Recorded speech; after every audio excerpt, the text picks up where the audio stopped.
আমরা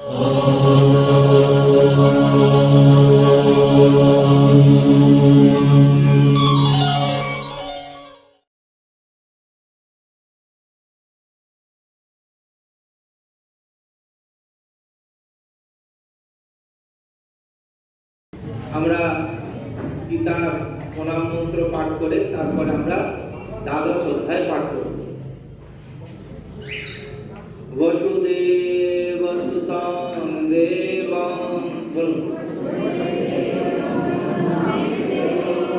কংসচাণূরমর্দনং দেবকী পরমানন্দং কৃষ্ণং বন্দে জগদ্গুরুং মূকং করোতি বাচালং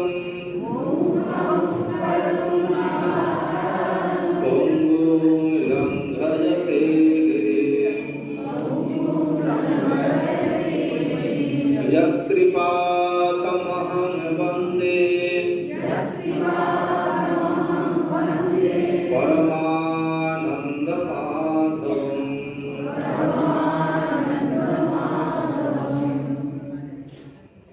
আমরা দ্বাদশ অধ্যায় সবাই মিলে খুলব।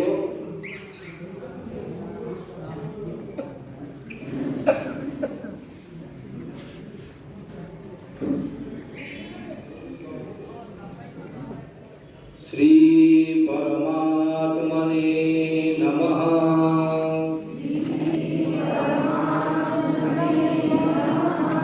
अथ द्वादशोऽध्यायः। भक्तियोगः। अर्जुन उवाच एवं सततयुक्ता ये भक्तास्त्वां पर्युपासते ये चाप्यक्षरमव्यक्तम् तेषां के योगवित्तमाः।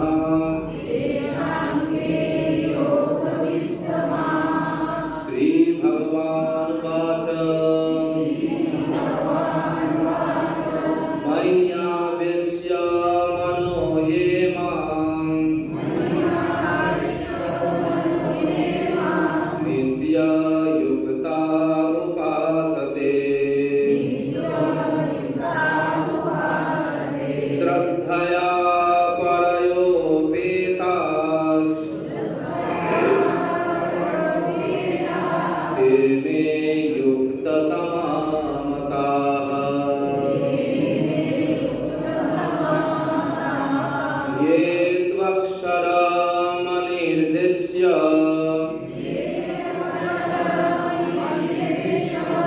अव्यक्तां पर्युपासते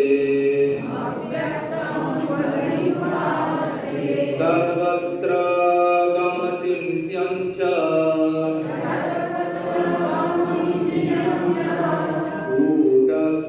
कूटस्थमचलं ध्रुवम् संनियम्येन्द्रियग्रामम् सर्वत्र समबुद्धयः ते प्राप्नुवन्ति मामेव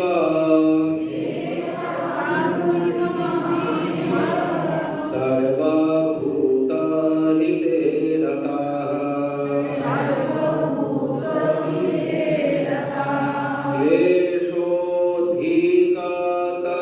क्लेशोऽधिकतरस्तेषाम् अव्यक्ता सक्तचेतसाम् अव्यक्ता हि गतिर्दुःखम् देहभक्तिर्भासते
चित्तं समाधातुं न शक्नोषि मयि स्थिरम्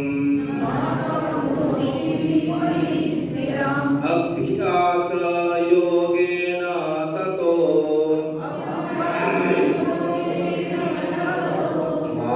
मामिच्छाप्तुं धनञ्जय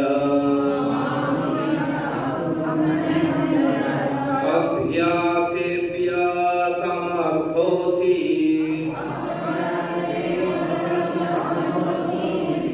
मत्कर्म परमो भव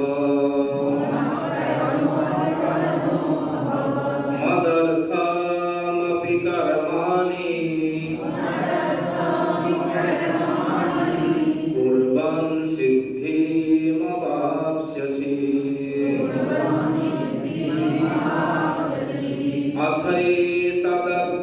अथैतदभ्यासक्तोषि कर्तुं मद्योगमाश्रितः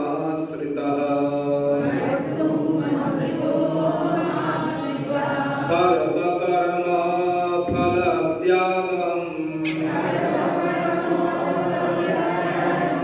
ततः कुरु यतात्मवान् श्रेयो हि ज्ञानमभ्यासात्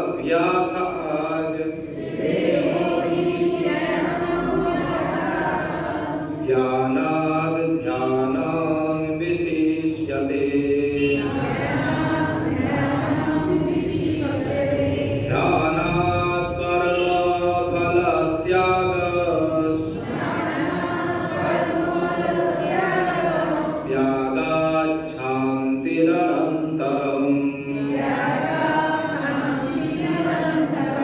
अद्वेष्टा सर्वभूतानां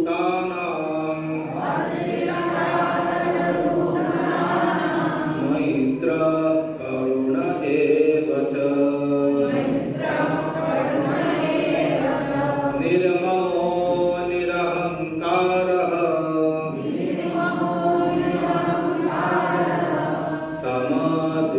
समदुःखसुखक्षमी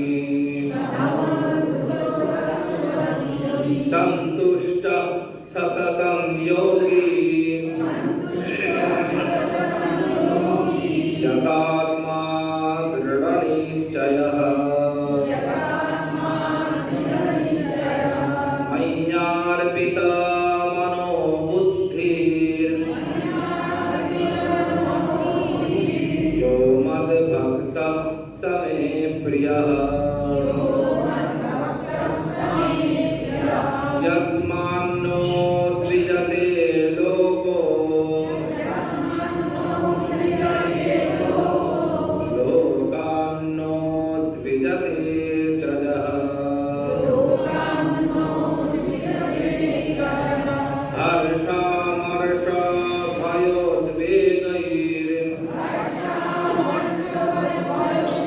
हर्षामर्षभयोद्वेगैर्मुक्तो यः स च मे प्रियः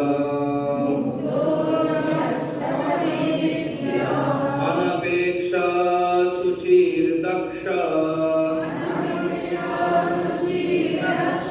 उदासीनो गतव्यथः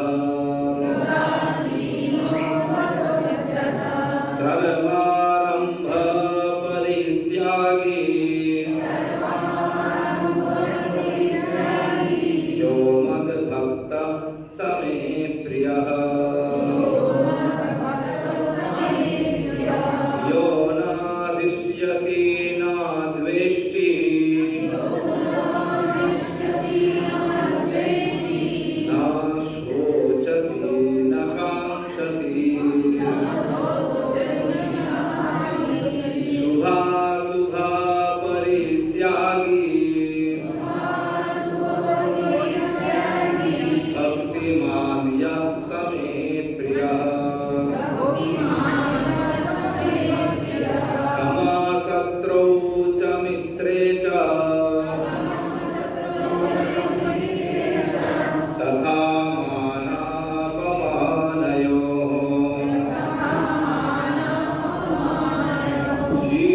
शीतोष्णा सुख दुःखेषु समसंग विवर्जितः तुल्य निन्दास्तुतिर्मौनी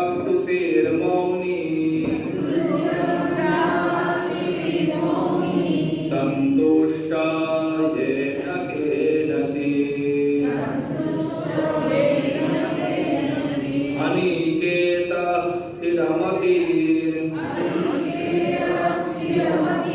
भक्तिमान् मे प्रियो नरः ये तु धर्मामृतमिदम्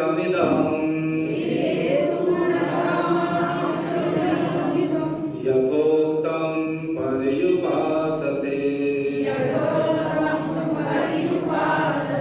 श्रद्धाना मत्परमा भक्तास्ते देव मे प्रियाः इति श्रीमहाभारते शतसाहस्र्यां संहितायां वैयासिक्यां भीष्मपर्वणि श्रीमद्भगवद्गीतासु उपनिषत्सु ब्रह्मविद्यायां योगशास्त्रे श्रीकृष्णार्जुनसंवादे भक्तियोग नाम द्वादशोऽध्यायः। नमो ब्रह्मण्यदेवाय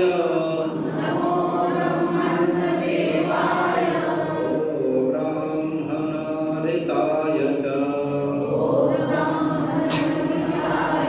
जगद्धिताय कृष्णाय गोविन्दाय नमो नमः। अखण्डमण्डलाकारं व्याप्तं येन चराचरं तत्पदं दर्शितं येन तस्मै श्री गुरवे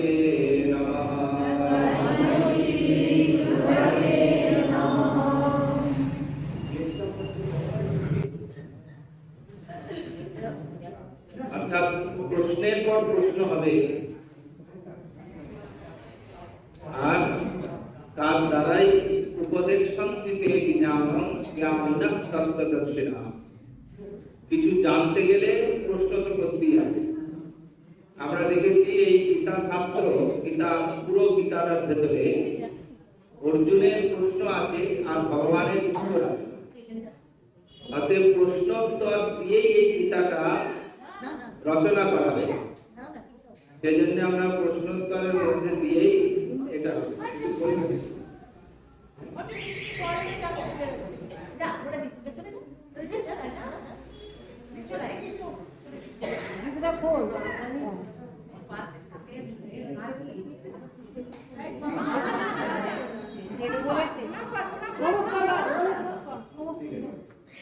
লজ্জা পাচ্ছি।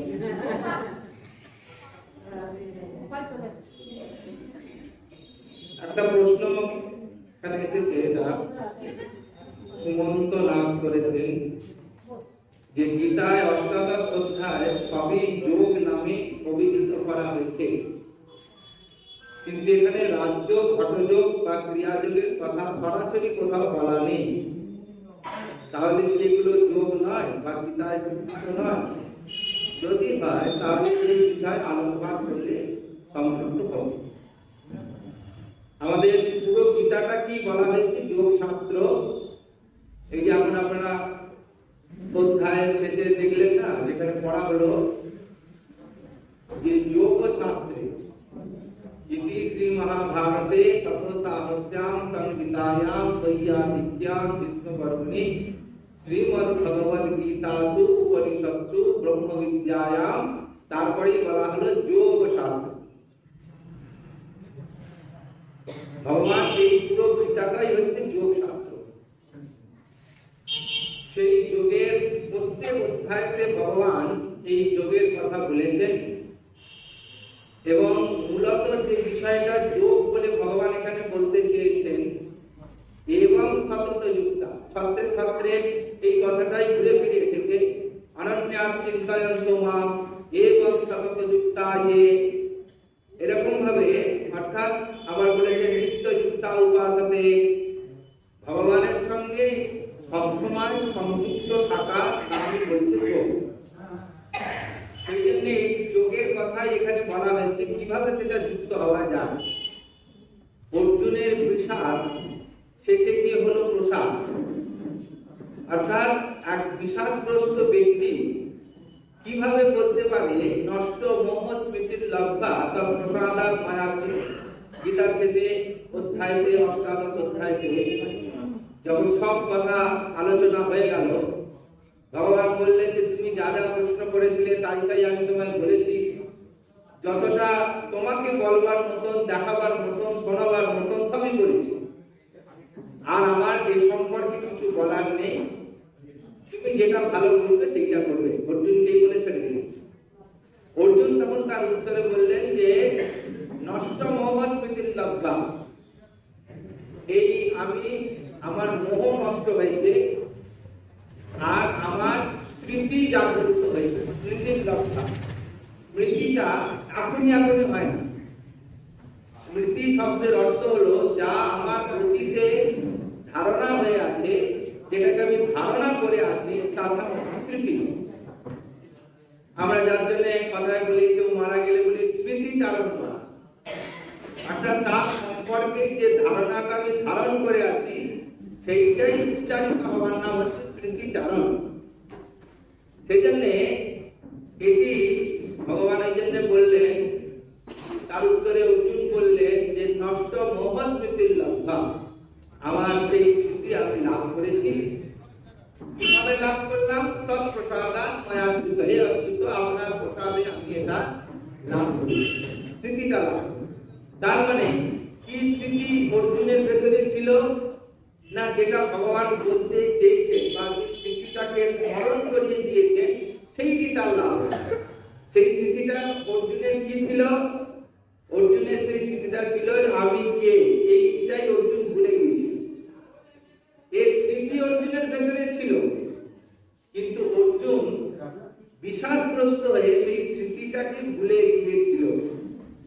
ভগবানের আশীর্বাদে, প্রসাদে, আলোচনায়, দক্ষতায়, অধ্যক্ষতায় অর্জুনের সেই পর্দা উঠে গিয়ে তার সেই পূর্ব স্মৃতি, তিনি নষ্ট স্মৃতিটাকে আবার লাভ করেছিলেন। এইখানে সেই জন্যে এই যোগ শব্দটাই গীতার মধ্যে প্রাসঙ্গিক, পুরো যোগের উপরই আলোচনা হয়েছে, সেই জন্য বলা যোগ শাস্ত্র। বিশেষভাবে নবম অধ্যায়তে রাজবিদ্যা রাজবুদ্ধ যোগ, অর্থাৎ এটাকে মিশনের বইতে পরিষ্কার রাজযোগ বলেই বলে দেওয়া হয়েছে। রাজযোগের যে সমস্ত বিষয়গুলো নিয়ে ভগবান আলোচনা করেছেন সেইটাকে আলাদা করে একটা চ্যাপ্টার করে নবম অধ্যায়ে আমরা দেখেছি, সেখানে বলে দিয়েছে রাজযোগ। অতএব গীতার মধ্যে রাজযোগের কথা আছে। এরপরে রইল হঠযোগ বা ক্রিয়াযোগের কথা, সরাসরি কোথাও বলা নেই। রাজযোগের ব্যাপারটা বোঝা গেল। এবার হঠযোগ আর ক্রিয়াযোগ। ক্রিয়াযোগ বলতে যেটা আমরা জানি, অর্থাৎ আলাদা করে একটা সাধন মার্গকে বলা হচ্ছে ক্রিয়াযোগ। আসলে আলাদা করে কিছু নেই, সনাতন ধর্মের সাধনাটা একটা একটার সঙ্গে সংযুক্ত হয়ে আছে। যেমন আমরা বলি সাধনায় সিদ্ধি লাভ করা। সাধনায় সিদ্ধি লাভ করলে কি হয় কারো জানা আছে? এই সিদ্ধি বিষয়টা কি কারোর কাছে জানা আছে? হ্যাঁ না, ব্রহ্মজ্ঞান লাভটা সিদ্ধি লাভ না। সিদ্ধি লাভ কি? আমাদের শাস্ত্রে বর্ণিত আছে 8 প্রকারের সিদ্ধির কথা। অনিমা, লঘিমা, প্রকাম্মা, ঈশিত্ব, বসিত্ব, এরকম করে 8 প্রকারের সিদ্ধির কথা বলা। সাধনা করলে ঠিক যে পথেই সাধনা করুক, সে হরিনাম সংকীর্তন দিয়েই সাধনা শুরু করুক বা জপ তপ দিয়ে শুরু করুক, বহু পথ আমাদের আছে সেটা করবার জন্য, সাধনা করবার জন্য। সাধনার বহু পথ, আমাদের একমুখী ব্যাপারটা নেই, বহু ভাবে আছে। কিন্তু মজার ব্যাপার হলো যে পথেই যেদিক দিয়েই সাধনা করুক না কেন, এই অষ্টসিদ্ধি তার লাভ। মানে হরিনাম সংকীর্তন করলেও সে দূরের কথা শুনতে পাবে। অনিমা, সে এখান থেকে সে যদি ধ্যান লাগায়, আমেরিকাতে বসে তার ছেলে কি করছে সেখান থেকে বসে শুনতে পাবে। সে আকাশ মার্গে যাত্রা করতে পারবে। এই যে বিষয়গুলো প্রাপ্ত হয়, যে কোনো সাধনা করলেই প্রাপ্ত হয়, যে মার্গেই করুক না কেন, একে বলা হচ্ছে অষ্টসিদ্ধি। ওই জন্য হনুমান চল্লিশার মধ্যে একটা লাইন আছে না, অষ্টসিদ্ধি ন নিধিকে দাদা আসবর দিন জাট মাতা। আমরা আদিগুরু শঙ্করাচার্যের জীবনীর মধ্যে দেখেছি একটা অল্প বয়সে, মাত্র 32 বছর বয়সে তার শরীর চলে গেছে, এবং 16 বছর বয়সে তার মোটামুটি সবকিছু কমপ্লিট হয়ে গেছে। তার রচনা, সমস্ত শাস্ত্র রচনা করা, এই বিরাট ভারত ভূখণ্ড, এখন তো আমাদের মানে সরকারের দৌলতে এত রোড কনস্ট্রাকশন হয়ে গেছে, ট্রেন হয়ে গেছে, প্লেন হয়ে গেছে, যাওয়ার কত সুবিধা হয়েছে। আগে তো সেই খড়ম পায়ে দিয়ে পায়ে হেঁটে তাকে ঘুরতে হয়েছে। কোথায় সেই কাশ্মীর থেকে কন্যাকুমারী পর্যন্ত তীর্থে ভ্রমণ করা, এমনকি তার মাতৃদেবী যখন অন্তিম শয়নে ছিলেন সেইটাও পর্যন্ত তিনি উত্তর কাশীতে বসে বুঝতে পেরেছিলেন। সেইখান থেকে তিনি সূক্ষ্ম মার্গে চলে গিয়েছিলেন তার মায়ের কাছে। শঙ্করাচার্যের জীবনে আর একটা ঘটনা, যখন মন্ডল মিশ্রের সঙ্গে তর্ক শুরু হলো, তিনি পরাস্ত হলেন, তার স্ত্রী উভয় ভারতী, তিনি তখন এসে বললেন যে আপনার তর্ক সম্পূর্ণ হয়নি। কেন না, আমি মন্ডল মিশ্রের অর্ধাঙ্গিনী, আজ আমার সঙ্গে আপনাকে তর্ক করতে হবে। তিনি বললেন, দেখুন মা, আমি কোনো স্ত্রী লোকের সঙ্গে তো তর্ক করি না। বলে, সে বললে তো হবে না, সম্পূর্ণ বিজয় প্রাপ্ত হতে গেলে আপনাকে আমার সঙ্গে তর্ক করতেই হবে। তো কি বিষয়ে তর্ক হবে? শাস্ত্র, কোন শাস্ত্রে তর্ক হবে? তখন উভয় ভারতী বললেন, কাম শাস্ত্রের উপর তর্ক হবে। শঙ্করাচার্য বললেন, এই শাস্ত্র তো আমার পড়া নেই, আমি তো ব্রহ্মচারী, আমি তো বালক অবস্থা থেকে কোনো জায়গায় আমি শাস্ত্র অধ্যয়ন করিনি, আমার প্রয়োজন লাগে না, আমি করিনি। বলে, সে বলতে হবে না, সর্বশাস্ত্র বিশারদ হতে গেলে আপনাকে কাম শাস্ত্রটা জানতে হবে, একে বাদ দিয়ে ওটা আমাদের শাস্ত্রের মধ্যেই পড়ে, আপনি একটু উপেক্ষা করতে পারবেন না। শঙ্করাচার্য বুঝলেন কথাটা ঠিকই বলছে, কিন্তু আমার এই সন্ন্যাস শরীরের মধ্যে আমি কি করে কাম শাস্ত্রের ধ্যান কোথায় করবো, কি পাবো?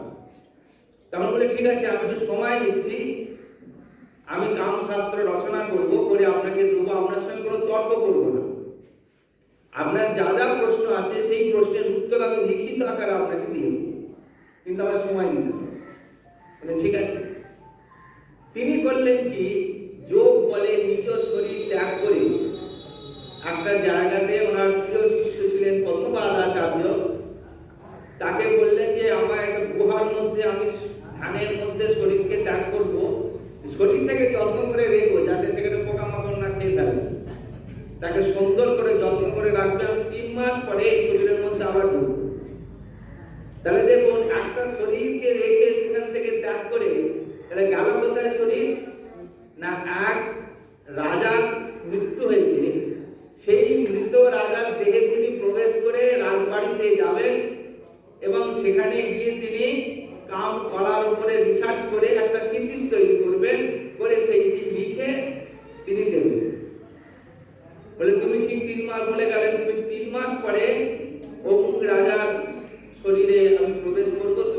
রাজবাড়ি যাবে, কারণ আমি তো ওই দেহটা ওখানেও ত্যাগ করে দিলে তো ওটাকে নিয়ে আসতে পারবো না, তাই তোমাকে গেলে আমি তোমাকে ওটা দিয়ে দেবো, তারপরে আমি ওখানে দেহ ত্যাগ করে বাড়ি থেকে ফিরে আসবো। তিনি তাই করলেন।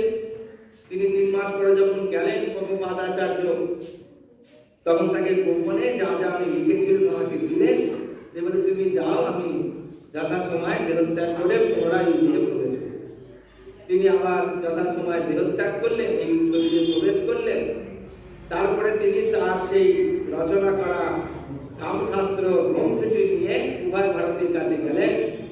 উভয় ভারতী সেটাকে সম্পূর্ণ অধ্যয়ন করলেন, করে বললেন, হ্যাঁ আমি সন্তুষ্ট হয়েছি, আপনি পূর্ণ বিজয় প্রাপ্ত হয়েছেন। তার মানে শঙ্করাচার্য, যিনি যাকে আমরা এখন যেভাবে জানি, বেদান্ত শাস্ত্রের এক তুখর পণ্ডিত, চরম বৈদান্তিক, তিনি কখনোই এই অনিমা লঘিমা প্রকাম্মা এসব নিয়ে কোনো আলাদা করে কিছু বলেননি। কিন্তু সাধনা করলে, এটাই বলার উদ্দেশ্য, যে সাধনা করলে এইগুলো তার সে তন্ত্র মার্গেই সাধনা করুক, হরিনাম সংকীর্তন বৈষ্ণব মার্গেই সাধনা করুক, যোগ মার্গেই সাধনা করুক, জপ ধ্যান ইত্যাদি দ্বারা রাজযোগেরই সাধনা করুক, এইগুলো তার প্রাপ্ত হবে। এরকম কুড়ি উদাহরণ আমাদের ভারতের সাধক বা অন্যান্য সাধকের মধ্যে আপনারা পাবেন। শ্যামাচরণ লাহিড়ী মশাই থেকে শুরু করে আমাদের নিগমানন্দ সরস্বতী মহারাজের জীবনী পড়লেও দেখবেন সেখানে প্রেমিক গুরু, তান্ত্রিক গুরু এইসব বইগুলো পড়লে দেখবেন সেখানে সব ঘটনা। তাকে যারা যারা শিখিয়েছে আকাশ মার্গে উড়ে যাচ্ছে দেখতে পাচ্ছেন। বয়স হয়ে গেছে 80-90 বছর, দেখতে 16 বছরের যুবক। এইসব সিদ্ধিগুলো হচ্ছে বলা হচ্ছে সিদ্ধ, একে সিদ্ধি। আর মুক্তি প্রাপ্ত হওয়াই হচ্ছে সাধনার চরম লক্ষ্য। অর্থাৎ এই যে বলা হয় না, সাধক আপনারা যে বললেন যে ব্রহ্ম প্রাপ্তি হওয়া সিদ্ধি না, মুক্তি প্রাপ্ত হওয়াই হচ্ছে আমাদের সাধনার চরম লক্ষ্য। যে যেদিক দিয়ে সাধনা করুক না কেন, তাকে মুক্ত হতে হবে। মুক্ত মানে অর্থাৎ সে আর কোনোদিনই শরীর ধারণ করবে না, তার জন্য বলা হচ্ছে মুক্ত। আচ্ছা, শরীর ধারণ কি করে করে? আমরা শরীর ধারণ করতে কি করে করি বলুন তো? কেন আমরা শরীর ধারণ করি? মূল কারণ কি শরীর ধারণ করবার? কি মনে হয়? হ্যাঁ, পূর্বজন্মের সংস্কার ঠিক আছে। মূল যে কারণ হচ্ছে আমরা প্রত্যেকেই আবার শরীর ধারণ করতে চাই বলে। আমাদের একটা ইচ্ছা, হাজার যত কিছুই হোক, যাই হোক, আমি চাই, আমি যেটা চাই, আমি যে এই সারা জীবন ধরুন আমরা বলছি প্রত্যেকেই বেঁচে আছি, প্রত্যেকেই নিজ নিজের একটা উদ্দেশ্য। এখানে যতজন বসে আছেন মিলিয়ে দেখবেন প্রত্যেকের উদ্দেশ্যগুলো পৃথক পৃথক, কারোর সঙ্গে কারোর উদ্দেশ্যের মিল নেই, আর সেই দিকেই সবাই ছুটছি। আমরা প্রত্যেকেই বেঁচে থাকতে চাই, এটা কমন কথা। মরতে চাই না, এটা কমন কথা। কিন্তু সেটা আমরা না বলে তাকে একটা সুন্দর মোড়ক দিয়ে বলি, এই কারণের জন্যই আমার বেঁচে থাকা, ওটা হয়ে গেলেই আমার সব শেষ, আমার ছুটি। আমরা বলি যদি মেয়ের বিয়ে না হয়, বলি মেয়ের বিয়ে হয়ে গেলেই হয়ে গেল। তারপরে মেয়ের বিয়ে হয়ে গেল, তারপরে বলবো না নাতির মুখটা দেখে, তারপর নাতি যেই হলো বলবো তার বিয়েটাও কি দেখবো, তারপরে বলবো না ওর পুতির মুখটা একবার দেখে। তারপরে একটা আগে একটা লং ডিস্টেন্সে একটা ডেস্টিনেশন রেডি করে ফেলি আমরা। যেরকম পাহাড়কে যখন আমরা কোনো পাহাড়ে যখন হেঁটে উঠি, আমরা কি করি, আগে জিজ্ঞেস করে নিই কত দূর যেতে হবে, কত কিলোমিটার যেতে হবে। আচ্ছা, ঠিক কোন জায়গাটায় আছে একটা মাইন্ড সেট আপ করে নিলাম, যে ধরুন কেদারনাথে যাব, আমরা উঠছি, 22 কিলোমিটার রাস্তা হাঁটতে হবে। আমরা মেন্টাল ভাবে আমি রেডি হলাম। বাড়ির বাইরে রোজ মর্নিং ওয়াক করতে আমরা বেরোই না, বাড়ির বাইরে মর্নিং ওয়াক করতেও বেরি না, হাঁটার একবারই আমাদের নিত্যকার অভ্যাস নেই। কিন্তু কেদারনাথ যাওয়ার জন্য আমরা মেন্টাল রেডি হয়ে গেলাম 22 কিলোমিটার একদিনে হেঁটে যাব। যখন এই মাইন্ড সেটআপটা হয়ে গেল আমার, আমি সেই ডেস্টিনেশনের দিকে এগোচ্ছি, ক্লান্ত হয়ে যাচ্ছি, রাস্তায় বসে পড়ছি, আবার জল খাচ্ছি, আবার উঠে দাঁড়াচ্ছি, আর বারবার জিজ্ঞেস করছি আর কত দূর। তার মানে আমার ডেস্টিনেশনটা যতক্ষণ না আমি পৌঁছচ্ছি ততক্ষণ পর্যন্ত আমার এই জিজ্ঞাসাটা থেকেই যাচ্ছে যে আর কত দূর যেতে হবে। কেউ যদি ওপর থেকে নামে, তাকে আমি ডেকে জিজ্ঞেস করছি, ভাই তুমি কতটা রাস্তা হেঁটে এলে, আর কতটা হাঁটতে হবে? বলে না না আর বেশিক্ষণ না, আর এই 2 কিলোমিটার গেলেই হয়ে যাবে। 2 কিলোমিটার আর 2 ঘন্টা তো শেষ হচ্ছে না, তাই তো? কিন্তু এই দীর্ঘ পথ, ক্লান্তি, অধৈর্য সবকিছু হতে হতে হতে হতে আবার এমন জ্বালা যে বললো 2 কিলোমিটার আমি হেঁটেছি, তার মানে 20 কিলোমিটার আমি আর দেখতে পাচ্ছি না বলে 20 কিলোমিটার যে ব্যাক করবো তাও করছি না। মনে আশা নিয়ে আছি যতই কষ্ট হোক যাবই যাব। আর যখন সেই ডেস্টিনেশনে গিয়ে পৌঁছলাম তখন কি ঘটনাটা ঘটলো? কি ঘটনাটা ঘটে? 22 কিলোমিটার পথের ক্লান্তিটা সঙ্গে সঙ্গে চলে যায়। এটাই আমাদের জীবন, এটাই আমাদের জীবন। আমরা ডেস্টিনেশনটাকে আগে সেট আপ করে রেখে দিয়েছি। সেই ডেস্টিনেশনটা যখন এসে যায় তখন আমাদের এই জার্নিটা সেখানে একদম যারা জার্নি হয়নি বলে মনে হয়, তখন মনে হয় কি আনন্দ, কি আনন্দ, শরীরে যেন আলাদা আরেকটা এনার্জি থেকে চলছে। সেরকম ভাবে আমাদের জীবনের যেটা ডেস্টিনেশন তার নাম হচ্ছে মুক্তি। সেইটা অবধি যতক্ষণ না আমরা পৌঁছচ্ছি ততক্ষণ আমরা টার্গেট সেট আপ করি, আর আমরা একের পর এক জীবন জন্ম এগোতে। আর আমাদের এই যে পুনর্জন্ম হওয়ার কারণই হচ্ছে যে আমরা জন্মাতে চাই বলে আমরা জন্মাই। অর্থাৎ জন্মাবার জন্য আমাদের ভেতরে একটা সূক্ষ্মাতি সূক্ষ্ম চাহিদা থেকেই যায়। এর নামকে বলা হচ্ছে বাসনা।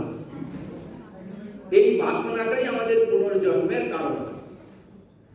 গীতার মধ্যে 4র্থ অধ্যায় ধ্যান যোগ, এই ধ্যান যোগের মধ্যে সাধনা করবার কিছু বিশেষ ক্রিয়া সেখানে বলা আছে যে কি করে তুমি ধ্যান করবে। সেই ধ্যান করবার সময় সেখানে বলা হয়েছে আসনটা কেমন হবে, বলে দেওয়া হয়েছে চৈলাজিন কুশোত্তরম। আচ্ছা, আসনটা তুমি কিভাবে বসে সাধনা করবে? বলছেন সমকায় শিরগ্রীবম, সোজা হয়ে বসবে, কায় অর্থাৎ দেহ এবং গ্রীবা যেন ঝুঁকে না পড়ে, সোজা হয়ে যেন বসে। সমকায় শিরগ্রীবম। আর কি করবে?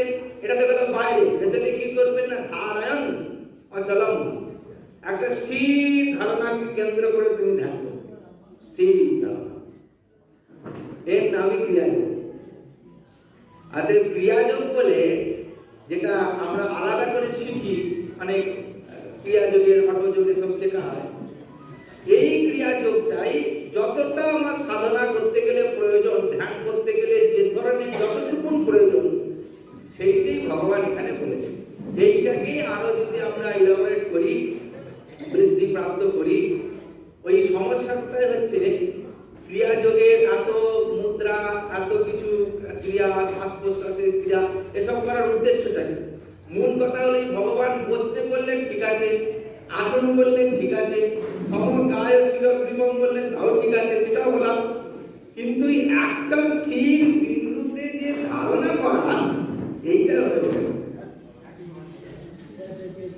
এইটা আমাদের হয় না। এই একটা স্থির বিন্দুতে যে ধারণা করবার কথা ভগবান বলে দিলেন চট করে, এইভাবে করো তাহলে তোমার হবে। কিন্তু আমরা পড়তে বসে দেখছি চৈলাজিন কুশোত্তরম বললাম, কিসের আসন, তারপরে কিছু একটা কম্বলের আসন, বা তার উপরে একটা চেলি, যা যা বললেন, দরকার হলে বাচ্চারা পর্যন্ত পাওয়া বরঞ্চ সোজা, কিন্তু মনকে একাগ্র করাটা হচ্ছে ততদিন করি। এই একাগ্র মন করবার জন্য যে শ্বাসের ক্রিয়া, চিন্তা ভাবনার ক্রিয়া, শারীরিক যে আপনি ধরুন বসবেন, আমরা তো অধিকাংশ লোক এখন আমরা চেয়ারম্যান হয়ে গেছি, আমরা কেউ কাউন্সিলর নেই, তাই তো? সবাই আমরা চেয়ারম্যান হয়ে গেছি, চেয়ার ছাড়া বসতে পারি না। কিন্তু সাধনায় বসতে গেলে শরীরটা যাতে না নড়ে তার জন্য আমাকে কিছু আসনের অভ্যাস করতে হবে। কমসে কম মহারাজজি বলেন অর্ধ পদ্মাসনে বসবার অভ্যাস করতে হবে। পুরো পদ্মাসন তো ভালোই না।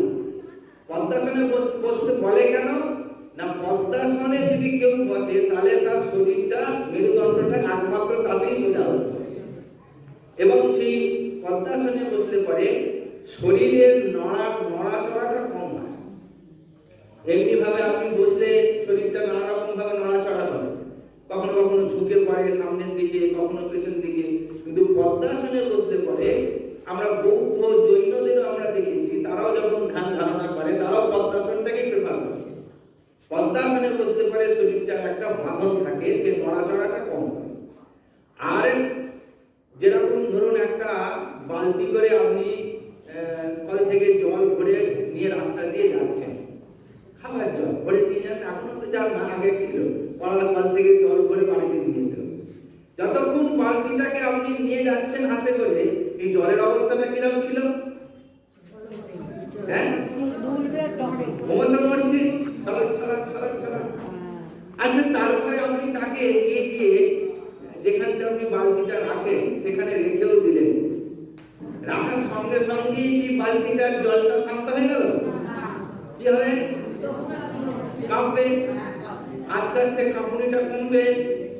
তারপরে অনেকক্ষণ পর, মানে কিছুটা টাইম হবে তার স্থির হতে, সে যা সময় তার প্রয়োজন, যতটা প্রয়োজন ততটা সে নেবে, নিয়ে তারপরে স্থির হয়ে যাবে। মজার ব্যাপার, পুরো স্থির জল, এক বালতি জল অনেক কষ্টে স্থির হয়েছে। তারপরে আপনি বললেন কি, হঠাৎ করে একটা কাপড়ে একটা চাবি লেগে আছে, সেটা টম করে ঠেকে গেছে বালতি, আবার কি হবে? আবার তার ভেতরে জল মরে চলে যাবে। ঠিক সেরকম আমাদের মনের অবস্থা হল। মনকে আমরা অনেক কষ্টে একটা জায়গায় স্থির ভাবে আগে বসিয়ে তারপর আমরা মনটাকে শান্ত করি। যদি কোনো ভাবে একটা টোকা লেগে গেল,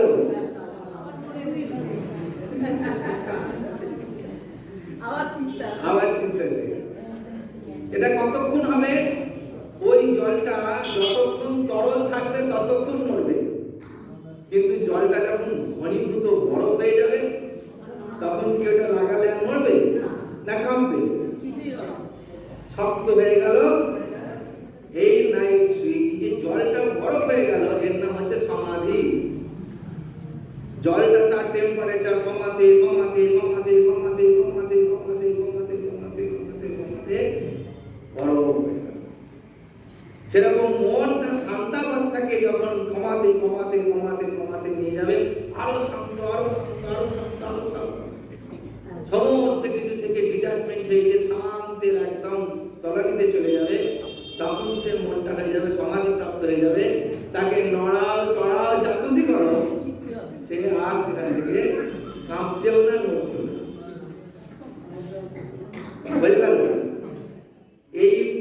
এই পুরো প্রসেসিংটাকে যেভাবে করার দরকার কোন একটা বিশেষ পদ্ধতির দ্বারা, তাকে বলা হচ্ছে হঠযোগ বা ক্রিয়াযোগ, যার শুরুটা ভগবান কিন্তু আমাদের চতুর্থ অধ্যায়ে ধ্যান যোগে বলে দিয়েছে। অর্থাৎ গীতার মধ্যে রাজযোগ আছে, ক্রিয়াযোগ আছে, হঠযোগ সবই আছে। এটা বলে গেল, প্রশ্ন উত্তর হয়ে গেছে। আচ্ছা, এবারে আরেকটা প্রশ্ন দিকে, এই কথা ছোট না।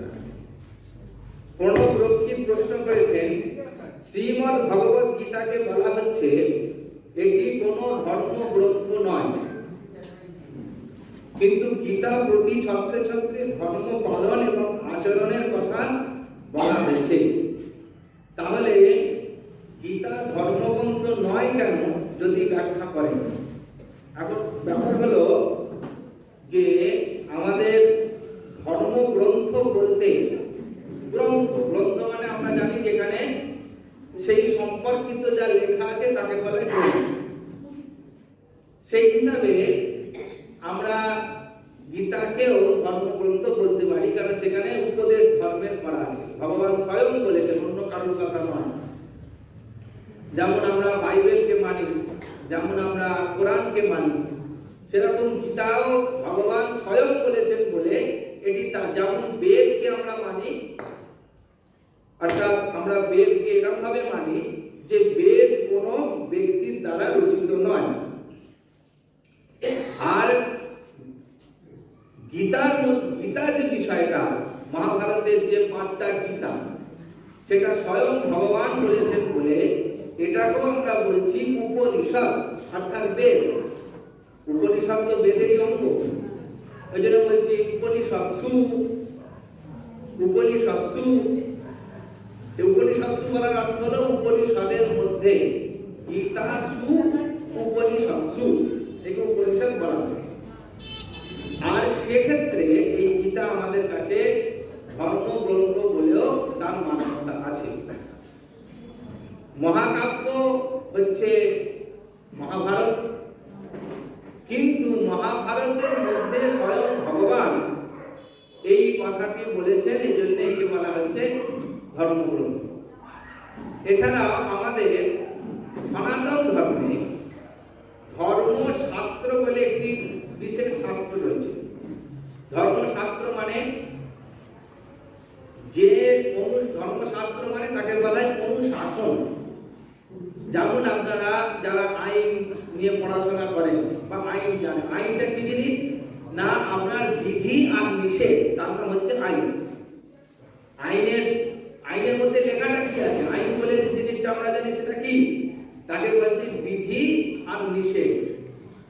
যে কাজটা করব তার প্রপার ওয়েটা কি, তার নাম হচ্ছে বিধি। আর কোন কাজগুলো আমাদের করা যাবে না, তার নাম হচ্ছে নিষেধ।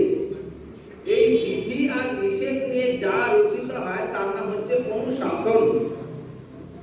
এই অনুশাসন যে জায়গাটা, অর্থাৎ আমাদের সমগ্র পুরাণের মধ্যে, মহাভারতের মধ্যে, এমনকি মহাভারতের মধ্যে একটা চ্যাপ্টারই রয়েছে অনুশাসন পর্ব বলে।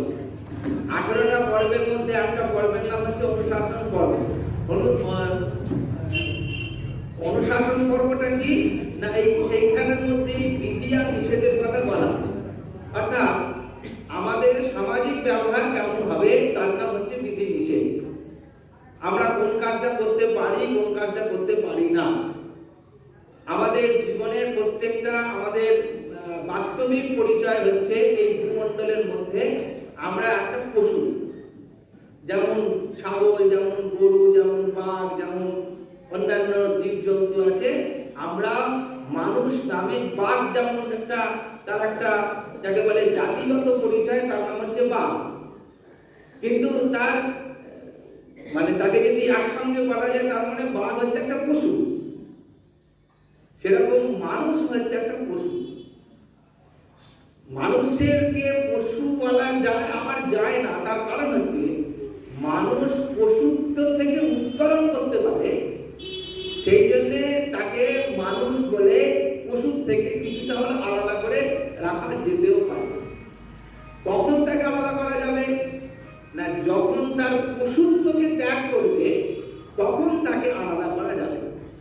মানুষের মধ্যে ক্ষমতাটা আছে, কিন্তু মানুষ যখন তার পশুত্ব যতদিন না ত্যাগ করছে ততদিন তাকে আমরা মানুষ বলে বলতে পারব না।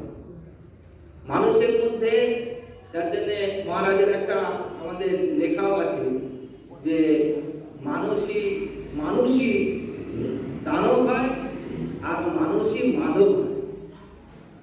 মানুষই দানব হয় আর মানুষের মধ্যেও মানুষ আবার মাধব হতে পারে।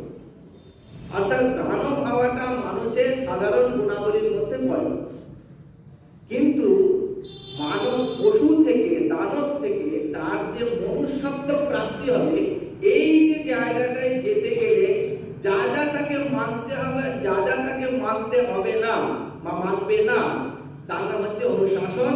এই অনুশাসনটার নামই হচ্ছে আমাদের কনস্টিটিউশন। সেই জন্য আমাদের কি করতে হবে শাস্ত্রে আর কি করতে হবে না শাস্ত্রে বলা আছে। আমরা কি কিভাবে মা হয়ে আমরা কি কি ধর্ম পালন করব। এখানে যারা বসে আছেন অধিকাংশই আজকাই কথা বলা যায় এদের সম্পর্কে এরা কারা, এরা মা। নামে আপনারা সবাই আলাদা আলাদা, কিন্তু আপনাদের পরিচয়টা একটাই, সেটা হচ্ছে মা। তার মানে মা এই শব্দটা শুধু একটা শব্দ নয়, বা কেবলমাত্র নারী নয়, যে যে গুণাবলীগুলো পালন করলে তাকে মা বলা যাবে তার নাম হচ্ছে মা। এরকম আমাদের জগতের আমরা যে মানুষ বিভিন্ন ক্যারেক্টারের মধ্যে আমরা রয়েছি, এই বিভিন্ন ক্যারেক্টারের সেই ক্যারেক্টারের যা যা নিয়মাবলী পালন করতে হয় তাই হচ্ছে তার ধর্ম। ধর্ম মানে হিন্দু মুসলমান এটা মানতে হবে না। ধর্ম মানে সে যা যা পালন করবে সেটাই হচ্ছে তার অনুশাসন, সেটাই তার ধর্ম। আমরা একটা পোশাক পরে আছি, আমরা একটা জীবন চর্চার মধ্যে আছি, একটা অনুশাসন মেনে আছি, আমাদের দেখলেই লোকে বলে যায় সাধুটা যাচ্ছে, বলবে কিনা? তার মানে পোশাকে, আশাকে, রূপে, গুণে, আচরণে, ব্যবহারে যে ব্যক্তিটার সাধুত্ব গুণ দেখতে পাওয়া যায় এক ভাগে তাকে বলি সাধু। সাধুটা কি সে জন্মে এসেছে?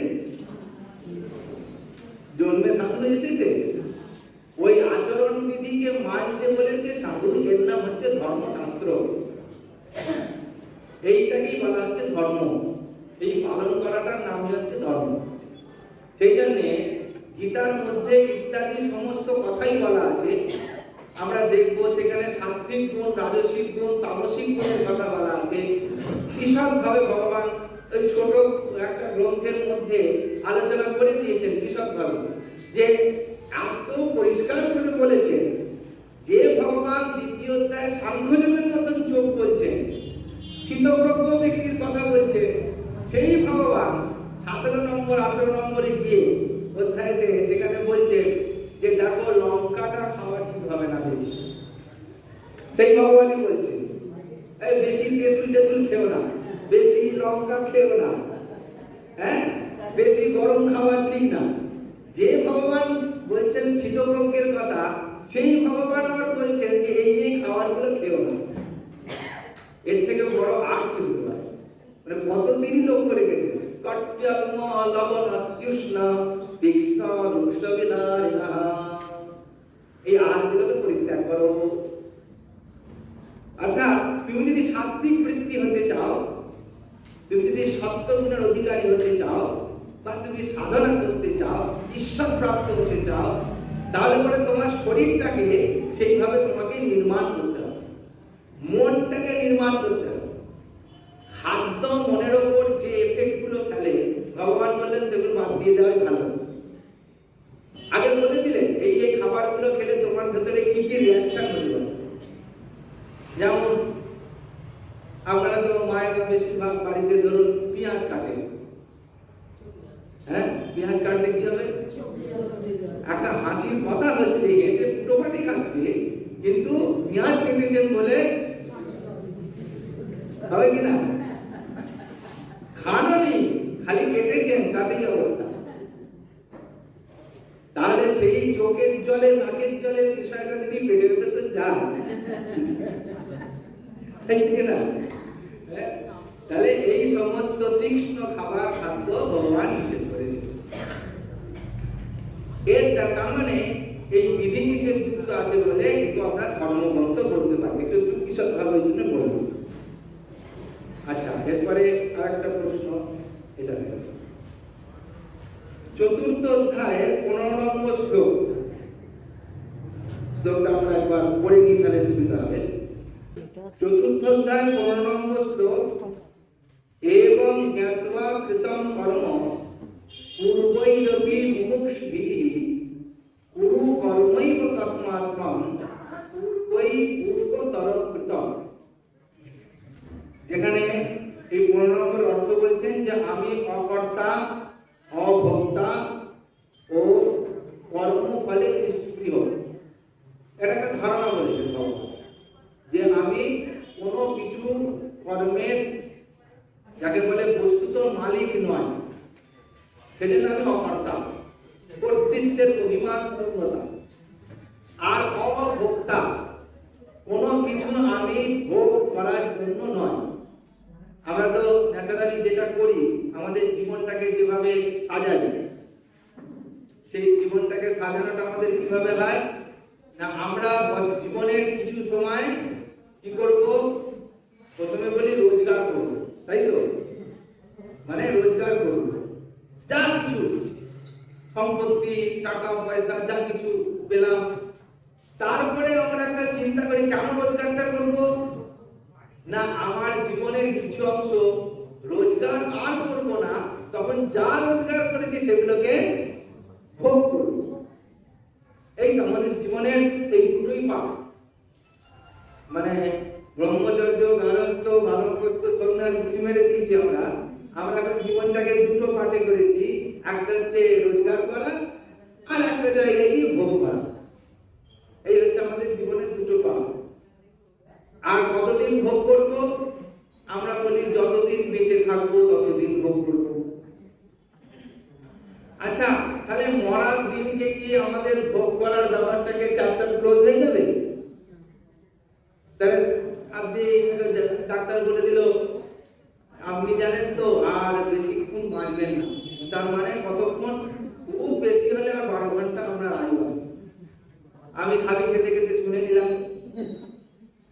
যে আমার 12 ঘন্টা, 12 ঘন্টা না, আপনার ফাঁসি দেওয়ার আগে যেরকম হয়, এটা আপনার ফাঁসি নয়, নিশ্চিত মৃত্যু, তাহলে আপনার সেই ফাঁসির মতনই মানসিকতা হবে, যা সব শেষ হয়ে গেল, আর একটু ভোগ করতো, এইখানে এই টাকা রেখেছিল লুকিয়ে, ওইখানে ওইটা রেখেছিল লুকিয়ে, ওই মানুষের তলায় এটা ফেলে দিয়েছিল, চাবিটা খুলে কেনা কি করে ফেলতে, সব হয়ে গেল।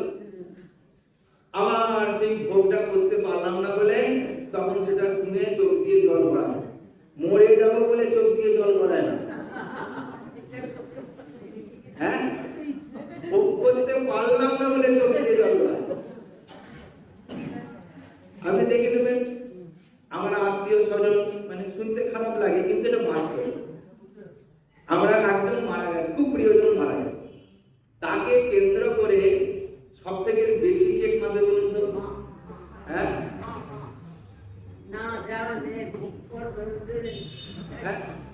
তাকে নিয়ে যে বেশি নাড়াখানা করে নিকটে থাকে, যেমন স্বামী মারা গেছে স্ত্রী কাঁদবে, তাই তো, তাকে নিয়ে যে বেশি আগড়ে পিগড়ে রয়েছে সে কাঁদবে, আর যতবার কাঁদবে কাঁদার সঙ্গে সঙ্গে ততবার সে একটা একটা কথা অনুসরণ করে একটা চ্যাপ্টার নিয়ে ভেবে ভেবে কাঁদবে। তুমি চলে গেলে গো, তা আমার এটা হলো না, তুমি চলে যাওয়ার জন্য আমার এটা হলো না, এটা আমার দুঃখে, তাই জন্য আমার হলো না বলে আমি না। আরেকটা এটাতে কান্নাটা বেশি হয়। আরেকটা কান্না হয় যখন সবকিছু দিয়ে যায়, তখন একটা কান্না হয়, সেই কান্নাটা সুখের কান্না হয়, কাঁদবো কিন্তু সুখে কাঁদবো, কি ভালো মানুষ ছিলেন জানলেন তো, সব দিয়ে গেছেন, এটা সুখের কান্না, মানে না দিয়ে গেলে দুঃখের কান্না, এটা বাস্তব না অবাস্তব কথা বলছে, তার মানে কান্নাটা কাউকে চলে গেছে বলে না, আমার প্রাপ্তি অপ্রাপ্তির উপর আমি নিজে কাঁদছি, সেরকম আমার প্রাপ্তি অপ্রাপ্তির উপর আমি নিজেই হাসি, আমার কারণেই আমি হাসছি, বাহ্যিক কোনো কারণ নেই। সেই জন্য এই যে একটা বিরাট রহস্য, অথচ খুব কাছের রহস্য, এটাকে যদি চিন্তা করা যায়, দেখা যায় যে সত্যি আমি ছাড়া তো বাকিরা কোনো ম্যাটারই নেই, এই জগতের মধ্যে একটাই ম্যাটার আছে, তার নাম হচ্ছে আমি, যেখান থেকে শুরু, আর ওই ম্যাটারটা কোথায় গিয়ে শেষ হচ্ছে, আমাতেই শেষ হচ্ছে, আমার পরে সেই ম্যাটারটার কোনো অস্তিত্বই নেই, আমার পরে সেই ম্যাটারটা কোনো অস্তিত্বই নেই, যতক্ষণ আমি আছি ততক্ষণ সেই ম্যাটারটার অস্তিত্ব আছে। আজকে গীতা জয়ন্তী অনুষ্ঠান আপনারা এখানে এসেছেন, যারা যারা এসেছেন এখানে বসেছেন, যতক্ষণ এখানে থাকবেন এই গীতা জয়ন্তীর এই ম্যাটারটা ততক্ষণ আপনাদের কাছে, যে আসেনি তার কাছে গীতা জয়ন্তী এখানে কি ম্যাটারটা রয়েছে, সেটা নেই এখানে। সেরকম জগতের প্রত্যেকটা বিষয়ের সঙ্গে যেখানে আমি যুক্ত হয়ে রয়েছি, যে সাবজেক্টের সঙ্গে আমার আমিত্ব রয়েছে, আমি যুক্ত হয়ে রয়েছি, সেই সাবজেক্টটাই আমার কাছে তাৎক্ষণিক এবং সেটাই আমার ম্যাটার হয়ে থাকে। যেখানে আমি নেই সেইটা আমার কাছে কোনো ম্যাটার নেই। এইটা তিনটে পর্যায়ে হয়। একটা হচ্ছে আমার উপস্থিতি, আমার অনুপস্থিতি, আর হচ্ছে আমার উপস্থিতির সম্ভাবনা। এই তিনটে বিষয় ধরা যাবে। উপস্থিতি কি না ডাইরেক্ট, যেটা আমরা এখানে উপভোগ করছি। অনুপস্থিতি কি, ধরুন আপনি শুনছেন যে চাঁদেতে যন্ত্র গেছে, সেখানে অক্সিজেন পাওয়া গেছে, ভবিষ্যতে সেখানে অক্সিজেন যেহেতু আছে, ভবিষ্যতে সেখানে মানুষ যেতে পারবে। কেউ কেউ চাঁদে আগুন থেকে জমি কিনছে, ব্লক করছে। বিশ্বের শক্তিধর দেশগুলো সেখানে গিয়ে যতটা পাচ্ছে নিজের জমি দখল করছে। সেই দেশ সেখানে গিয়ে আবার একটা ভারতবর্ষ চাঁদে হতে পারে, আবার একটা আমেরিকা চাঁদে হতে পারে, আবার একটা রাশিয়া চাঁদে হতে পারে, আবার একটা চীন চাঁদে হতে পারে। এরকম একটা পরিকল্পনা ভবিষ্যৎ চলছে, উড়িয়ে দেওয়া যাচ্ছে না। ইনডাইরেক্ট ম্যাটার হতেও পারে। আপনি ভাবনাটাকে অস্বীকার করতে পারছেন না। আবার যখন ভাবছেন, তখন ভাবছেন যে আমি না গেলে আমার নিশ্চয়ই নাতি একটা জমি কিনতে চান, তাই তো? যে ঘটনাটা আপনি শুনলেন তার সঙ্গে আমার কোনো সম্পর্ক নেই, তা হলেও সেই বস্তুটার উপর আমিত্ব আরোপ হয়ে গেল। এই ইনডাইরেক্ট বিষয়টা আমাদের ম্যাটারের উপর তখন চলে। আর একটা হচ্ছে স্বপ্নের ম্যাটার। স্বপ্নটা একটা ম্যাটার থাকে। কতক্ষণ থাকে? যতক্ষণ স্বপ্নটা আপনার হয়ে, আপনি যখন স্বপ্নটা ততক্ষণ থাকেন ততক্ষণ সেটা আপনার ম্যাটার। ঠিক স্বপ্ন শুরু হলো যে একটা স্বপ্ন, কোন স্বপ্ন হয় কি ফ্ল্যাকচুয়েট করে, মানে অলিক হয়, সেগুলো আমরা খুব মনে রাখতে পারি না। কিন্তু ধরুন একটা স্বপ্ন, এমন একদিন একটা স্বপ্ন দেখলে যে স্বপ্নটা মোটামুটি একটা 6 মিনিটের গল্প হতে পারে। 6 মিনিটের গল্প। আপনি গেছেন, এই কাপড় পরেছেন, এই পোশাক পরেছেন, এই ডেস্টিনেশনে যাচ্ছেন, ট্রেনে করে যাচ্ছেন, সঙ্গে সব দেখতে পাচ্ছেন স্বপ্নের মধ্যে। স্বপ্নটা তখন বাস্তব হয়ে গেছে। আপনি কোথায় যাচ্ছেন সেটাও আপনি দেখতে পাচ্ছেন। ওখানে দাঁড়িয়ে হরিদ্বারে গঙ্গার ধারে ফুচকা খাচ্ছেন সেটাও আপনি দেখতে পাচ্ছেন। পুরোটা আপনার মনে রইল। পরের দিন সকালবেলা আপনি 6 মিনিটের গল্পটা গড় করে বলে দেবেন, কিন্তু তার সঙ্গে নেই। এটা একটা ম্যাটার হয়ে গেল। যতক্ষণ স্বপ্নটা ছিল সেটা ম্যাটার ছিল আমার কাছে, কারণ বাস্তব। ম্যাটার শব্দের অর্থ বাস্তবতা ছিল। যদি স্বপ্নটাকে আপনি কুড়ি মেরে বুঝিয়ে দিয়ে বলতে পারেন না না এটা মিথ্যে, বলতে পারবেন স্বপ্নটা মিথ্যে? বলতে পারবেন না? পারবেন না? হ্যাঁ, স্বপ্নটাকে সত্যি হয়েছে নাকি? স্বপ্ন তো মিথ্যেই তো। ঘুম ভাঙা মানে তো স্বপ্ন মিথ্যে হয়ে গেল। কোন অস্তিত্ব থাকলো কি স্বপ্নটা? মনে তো আসে, মনে আসুক, কিন্তু বাস্তবতা তো নেই। যেমন ধরুন আপনার এখানে একটা সিনেমা হলের মধ্যে একটা পর্দা লাগিয়ে একটা প্রজেক্টর চালিয়ে একটা সিনেমা দেখছে। এখানে কত নাচ গান পর্দার মধ্যে হয়ে গেল। যতক্ষণ হলো কি হাসলাম, কি কাঁদলাম, কত হাততালি দিলাম, তো হঠাৎ করে রামদাকে সব অফ করে দিল রামদা। ব্যাস, কি হলো না, শেষ হয়ে গেল। তখন কি দেখবো? সেই সাদা পর্দাটাই সেখানে ঝুলছে। যতক্ষণ সিনেমা চলেছে ততক্ষণ আমি বিশ্বাসই করতে পারিনি যে একটা সাদা পর্দাতে ওরকম ভাবে কেউ নাচ গান করছে। মনটা মানে এমন একটা সিন এলো যে একদম চোখ দিয়ে জল বার করেই ছেড়ে দিল। আমরা দেখতাম ছোট বয়সে, আমার মা খুব তাপস পালের সিনেমা দেখতে ভালোবাসে। আর তাপস পাল আসা মানে টিভিতে মা ওখানে একদম সে কুন্দিনী হলো দাঁড়িয়ে পড়তো। তাপস পাল যাহা তক কান্না শুরু করলো, তখন খেতে খেতে অভিনয় করতেন। মা দেখতাম চোখ দিয়ে গেল। তাই বললাম ছোট বয়স, তখন আমি ভাবতাম ব্যাপারটা ঘটছে নাকি, যে মা কাঁদছে, টিভিতে তো হচ্ছে রে মা, চ্যানেলটা ঘুরিয়ে দিলি তো খেলা শুরু হয়ে যাবে। কিন্তু কান্না কি হলো? এই কাদা কাড়াকাড়ি তো হয়ে গেল। ওই ম্যাটারের সঙ্গে যখন আমার মনটা তল আকারে আকরিত হয়ে যায়, আকরিত হয়ে গেলে তখন আর নিজেকে তখন সেখান থেকে আর বার করা যাবে না। তখন আমি ব্যক্তি এক হয়ে একইভাবে সেই অনুভবটাকে, অনুভূতিটাকে আমরা নিজের মধ্যে করেছি।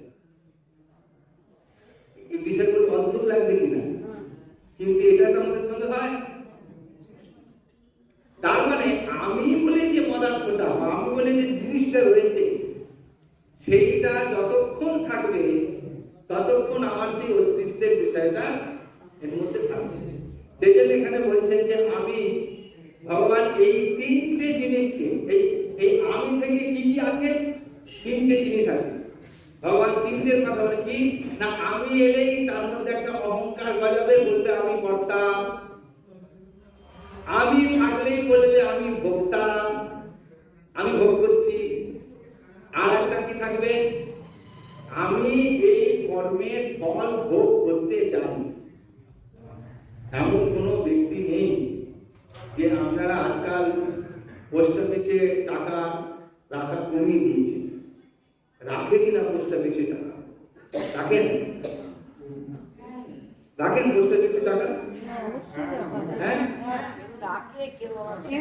ওই 8% টাকা আমরা রেখেছি। তারপরে আপনি সেখান থেকে দেখলেন যে ব্যাংকে ফিক্সড ডিপোজিট করেছেন, ফিক্সড ডিপোজিট করেও দেখছেন ঠিক মানে যতটা চাই ততটা হচ্ছে না, তাই তো? সেজন্য এখন কোথায় টাকা রাখছেন বেশি? মিউচুয়াল ফান্ডে। আমাদের এখন বেশি টাকা পয়সা জমাই আমরা মিউচুয়াল ফান্ডে। কারণ 3.5-4 বছরে 5 বছরে ঘোরাঘুরি করলে টাকাটা মোটামুটি ডবলের দিকে চলে যাচ্ছে। কি মজা, তাই তো? অর্থাৎ আমার যা আছে, যেটা আমার মূলধন, আমি সারা জীবনে যাই রোজগার করি, তার উপরে যদি এক্সট্রা সুখ, আমার যতটা বেশি সুখ আমার দরকার মানে পেতে পারি, আমি সেই দিকেই যাব। আমার প্রবৃত্তিটা সেই দিকেই যাবে। আমি যখন নিশ্চিত করে নিলাম যে আমার টাকাটা মার যাবে না মিউচুয়াল ফান্ডে রাখলে, তাহলে আমি থোড়ি পোস্ট অফিসে টাকা রাখবো, পরের বছরে গিয়ে ডবল হবে। অর্থাৎ আমি আমার সারা জীবনে যেটা মূলধন অর্জন করেছি সেইটার ম্যাক্সিমাম সুখটা আমি এই জীবনে পেতে চাই। এটাই হচ্ছে আমার উদ্দেশ্য জীবন। এর নাম হচ্ছে কর্ম ফলের স্পৃহা। বুঝে গেল? আমরা যে কর্ম করছি তার একটা নির্দিষ্ট ফল আছে। ধরুন আপনি 5 লাখ টাকা নিয়ে রিটার্ন করলেন, 50 লাখ টাকা রিটার্ন করলেন, আমি জানি এর বেশি আপনারা পাওয়া সম্ভব না, ম্যাটার ক্লোজ। আর পাবো না, না তো মাইনে পাবো আর না তো আর টাকা জীবনে রোজগার করতে পারবো। কিন্তু এই টাকাটা যদি কোনো জায়গায় রেখে আমি যদি আরো বেশি পাই, তাহলে আমি সেদিকে যাবো কিনা? আমাদের জীবনটাও ঠিক তাই। আমরা একটা জায়গায় গিয়ে যখন জীবনটা আমাদের মোটামুটি থেমে যায়, তখন আমাদের বাস্তবিক জীবনের যে সুখগুলো আছে, যেমন আমি আশা করি মৃত্যুকাল পর্যন্ত আমার ছেলে মেয়ের সঙ্গে আমার যোগাযোগ থাকবে, তারা আমাকে সুখে দুঃখে রোগে ভোগে আমায় তারা দেখবে। তারপর আরেকটা জেনারেশন যখন তৈরি হয়ে যায়, যখন নাতি হয়ে যায়, মা চেষ্টা করছে ছেলেকে নিজের মতন করবার। আমিও মাঝে মাঝে দিদিমা ঠাকুমা হয়েও মাঝে মাঝে চেষ্টা করছি যদি সেই ছেলেটাকে একটু আমার মুখী করা যায়। দাদু ভাই আয় না রে, যদি আমার 2-1টা খাই পরামর্শ কেটে দেয় তাহলেই তো হলো, ভয়ে এত ব্যথা, তাই কিনা? তাহলে আমি এটা বলি আমার নাতি আমার নাতনি, এই যে আমরা যে গরু বলি, এটা বলার সঙ্গে সঙ্গে যেটা আনন্দ হয়, তার সঙ্গে সঙ্গে মনের একটা বাসনা হচ্ছে এও আমার জীবনের কাজে লাগবে, আমার ছেলে মেয়ের মতনই। সেই জন্য আমার নাতি, ওই যে আমি শব্দটা বুঝতে পেরেছি, এই হচ্ছে কর্ম ফলের উপর স্পৃহা। কর্মের স্পৃহাতে একরকম, যতদিন চাকরি করছেন তত মাইনে বাড়ছে না, বিয়ে বাড়ছে না, এসব নিয়ে চটেমিচি হবে। আর রিটায়ারমেন্ট হয়ে গেলে তখন মাইনেটা বন্ধ হয়ে যাবে, কিন্তু ওই সুদ কতটা বাড়লো তার উপরে। মাঝে মাঝে যখন ব্যাংকে যাই, 2-4টে বুড়োকে রোজই দেখতে পাই ব্যাংকের বেঞ্চে বসে আছে, তাই ম্যানেজারকে জিজ্ঞেস করলাম যে এনারা কি রোজই ব্যাংকে আসেন? তাহলে হ্যাঁ, কি বলবো বলুন, সকালবেলা ভাত খাত খেয়ে চলে আসবে, চাকরি পুরো গল্প করবে, ব্যাংকটা একটু যেই খালি হয়ে যাবে 1:30-2 নাগাদ, তখন একজন একজন করে এসে রোজই ওই ফিক্সড ডিপোজিটের কাগজের নাম্বার গুলো দেবে, যেগুলো ফাঁকা করো, রোজ একবার করে জিজ্ঞেস করবে, তারপরে মানে আজকের দিনে আমি কতটা বাড়লো, রোজগার কতটা হলো, আজকের কারেন্ট ডেট কি হলো, ওটা না শুনলে পরে পুরোটা বোধহয় হাঁটবে না। এটা কি? কর্ম ফলের প্রতি তার স্পৃহা। কর্মটা শেষ হয়ে গেছে, তার যে ফলটা আমার কমেছে সেটাও জন্য স্পৃহা। সেই জন্য ভগবান এই তিনটি জিনিসের উপরে খুব জোর দিলেন যে আমি না তো কর্তা, না তো ভোক্তা, আর না তো আমার কোনো কর্মফলে স্পৃহা আছে। এইরূপ যদি নিজেকে জানতে পারেন তাহলে জনকাদি পূর্বতম মুমুক্ষুগণ নিষ্কাম কর্ম করিয়াছেন। এইটাই হচ্ছে নিষ্কাম কর্ম। এই তিনটে যদি কারোর থেকে চলে যায় তাহলে সে যা কিছু করুক না কেন, যা কর্ম করুক না কেন, সেই কর্মটা আর সকাম কর্ম থাকবে না, সেটা নিষ্কাম কর্ম হয়ে যাবে। সেই জন্য এখানে প্রশ্ন করেছেন, তুমিও পূর্ব সুরীগণের দ্বারা নিত্য আচরিত কর্ম। এটা কে প্রশ্নটা করেছেন? লেখা নেই। আচ্ছা, স্বপন দাস। আচ্ছা, স্বপন দাস। তুমিও পূর্ব সুরীগণের দ্বারা নিত্য আচরিত কর্মই পালন করো। এই যে পূর্বসূরি বলে যাদের বলা হলো, অর্থাৎ অর্জুনকে উপলক্ষ করে বলছে, সেই সমস্ত ব্যক্তিদের উদাহরণ দিয়ে বলছেন। পূর্বসূরি মানে যেমন রাজা জনকের উদাহরণ দিয়ে বলছেন, এনারা যেরাম ভাবে কর্ম করেছেন, অর্থাৎ রাজা হয়েও, জনক রাজা হয়েও যেরকম তিনি মুমুক্ষু ছিলেন, অর্থাৎ তিনি ব্রহ্মত্ব তার প্রাপ্ত হয়েছিল, কিন্তু তাহলেও তিনি রাজার কাজ করে গেছেন। সেরকম ভাবে তুমি নিত্য আচরিত কর্ম পালন করো বলতে এখানে কর্মের কথা বলা হয়। এই ধরনের নিষ্কাম কর্মের কথা বলা হয়। এবারে দ্বিতীয় যে প্রশ্নটা, চতুর্থ অধ্যায়ের 25 থেকে 30 নম্বর শ্লোক। এই 6টি শ্লোকে বিভিন্ন পণ্ডিতদের দ্বারা বিভিন্ন পদ্ধতির আহুতির কথা বলা হয়েছে। আমাদের মতো সাধারণ মানুষদের কি এইসব পদ্ধতির উপযুক্ত যোগ্য করতে হবে, নাকি উপরে শুধু নিত্য আচরণ কর্ম করতে হবে? নিত্য আচরণটা পরিষ্কার হয়েছে তো? নিত্য আচরণ মানে নিষ্কাম কর্মের কথা ভগবান বলেছেন। পরের যে বিষয়টা এসেছে সেটা হচ্ছে বিবিধ প্রকারের যজ্ঞের কথা বলা হয়েছে। সেখানে জপ যজ্ঞের কথা আসবে, ধ্যান যজ্ঞের কথা আসবে, বা হোম যাগ যজ্ঞ করার কথা আসবে, দান যজ্ঞ করার কথা আসবে। যজ্ঞ শব্দের অর্থই হলো নিষ্কাম ভাবে ঈশ্বর অর্পণ বুদ্ধিতে যা কিছু ত্যাগ করা হয় বা দেওয়া হয় তার নাম হচ্ছে যজ্ঞ। নিষ্কাম ভাবে করার কথা ভগবান বলেছেন। যেমন দানকেও ভগবান বলছেন যজ্ঞ। যজ্ঞটা কখন হবে? আমরা বলি কি, আমরা কম্বল দান করেছি, আমি কম্বল দান করেছি, খুব সুন্দর কথা, আমি দান করেছি, নিশ্চয় করেছি। কেন? ওই দানটা আমি করেছি বলে আমি বলে বেড়াচ্ছি আমি দান করেছি।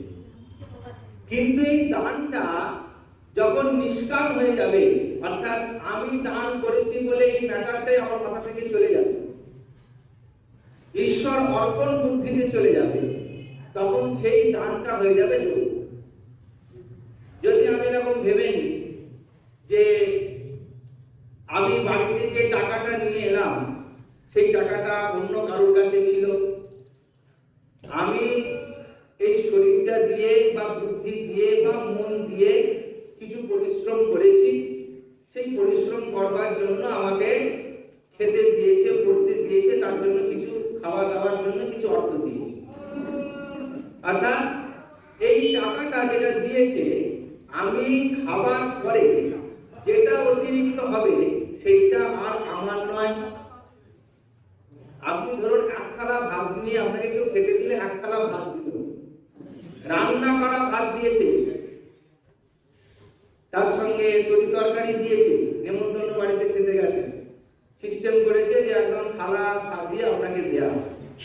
আপনি থালাটা নিলেন, নিয়ে আপনার একটা দুটো খাওয়ার পরে এমন পেট ভরে গেল, আপনি সেগুলো আর খেতে পারলেন না, আপনি কি করবেন?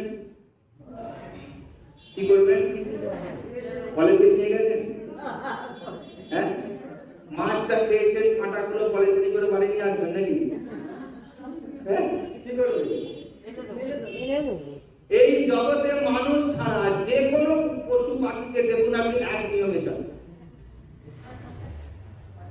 আপনি কুকুরকে খেতে দেবেন, যতটা তার পেট ভরার খাবার সে খাবে, বাকি আপনি হাজার দিতে চান কুকুরকে, ওইখানেই পড়ে থাকবে, চলে যাবে। তাহলে এই কুকুরটা কালকে কি খাবে? কুকুরের তো চিন্তা হওয়া উচিত যে ভাই আজকে তো তুই আমার কাছে খেলি, কালকে তুই কোথায় খাবি? কুকুরটা বড় চিন্তা, কালকে খাবি কি করে? তাহলে কুকুরটা কি কালকের খাবারটা পাবে না বলে আজকে খেয়েই কালকে মরে যাবে? মরে যাবে। কালকে কি করবে? ও প্রত্যেকে তার খাবার সেখান থেকে সংগ্রহ শিখবে। কি অদ্ভুত বিষয় চিন্তা করুন, একটা এককোষী প্রাণী থেকে শুরু করে আর একটা হাতি পর্যন্ত এই খাবার সঞ্চয় করছে না, কেউই ধন সম্পত্তি সঞ্চয় করছে না, কিন্তু কেউ মরেও যাচ্ছে না। কি অদ্ভুত বিষয় না? আর আমরা দেখুন, মানুষের প্রথম কাজ আমাদের শিখিয়ে দেওয়া হয়েছে যত বেশি করে বড় কর। একটা কাপড় পরলে আমার হয়ে যায়, সরি হবে সপ্তমীর এবেলা, অষ্টমীর ওবেলা। তাহলে আমাদের কি এইটা কেন হলো? আমাদের এটা এলেও কোথায় গেল, কেন এলো? কারণ মানুষের মধ্যে যে বৈচিত্র্যতা রয়েছে, মানুষের মধ্যে যে একটা চোখের নেশা বলে না, আমাদের একটা নেশা হয়ে গেছে অধিক সংগ্রহ করে সেই বস্তুটাকে রাখা। কিন্তু কালের নিয়মে যা কিছু সংগ্রহ করলাম, আমি মৃত্যু হয়ে গেলে সে কে কোনটা কোথায় নিয়ে উঠবে তার কোনো ঠিক নেই। 3 বউ 2 মেয়ে, মৃত্যুর খবর পাওয়া মাত্রে আয়াতে বেশ ছিল, দেখতে আসতো না, আয়া পাল্টা বদল করে পরিষ্কার করে রেখে দিত। খালি খেতে শেষ নিঃশ্বাস ত্যাগ হয়ে গেছে। যা তো শেষ নিঃশ্বাস ত্যাগ হয়ে গেল, সে আয়া ফোন করে জানিয়ে দিল, স্যার আপনার মা এই মাত্র মারা গেছে। রাত্রি 2টো হলে আপনি কি কাল সকাল অবধি অপেক্ষা করবেন? 3 ভাই আর 2 বোন আছে আপনার, করবেন?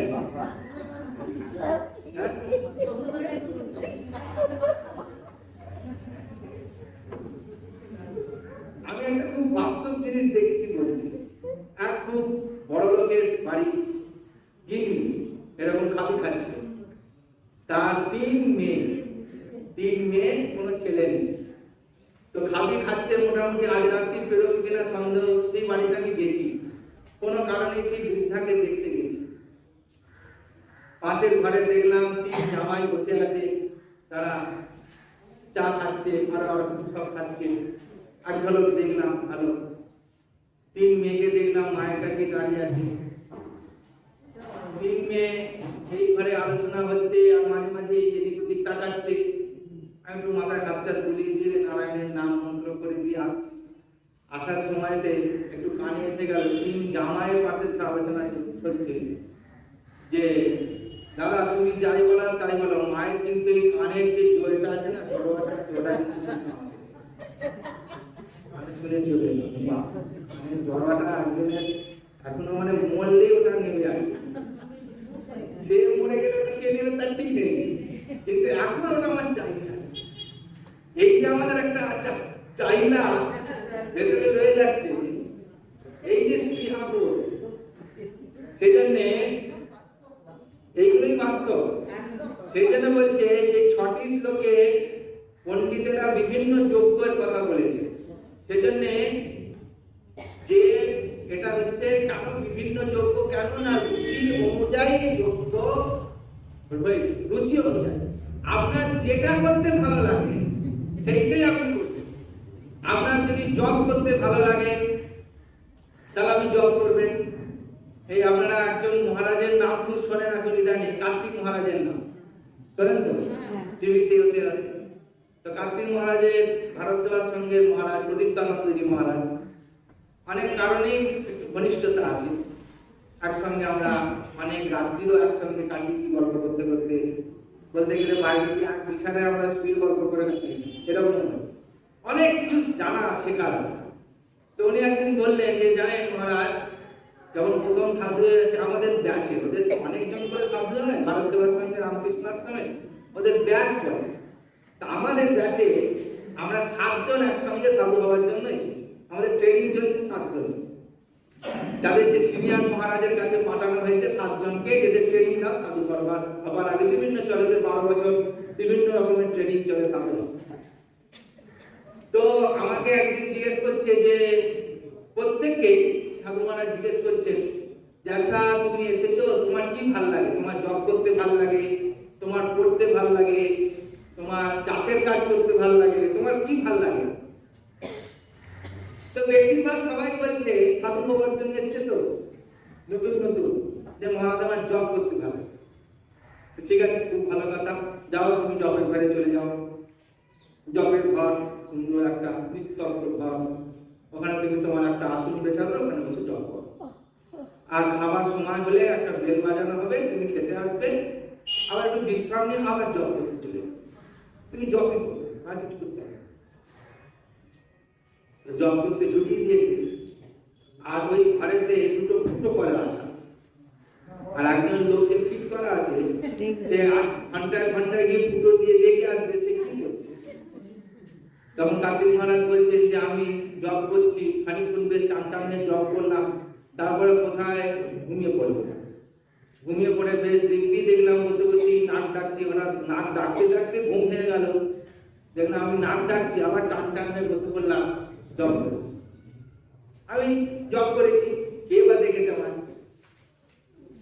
তো সব হয়ে গেছে, রাত্রিবেলায় খাওয়া দাওয়ার পরে মহারাজ সবাইকে ডাকছেন যে আজকে সারাদিনে যে যে বিভাগের কাজ করেছে তার মূল্যায়ন করছেন মহারাজ। রাত্রিতে খাওয়ার পর একটা রুটিন আছে, ওটা করে তুমি আজকে কি করেছো, তোমার দোষ কি হয়েছে, তোমার গুণ হয়েছে, আজকেই বলে দেওয়া, এর মধ্যে একটা রুটিন।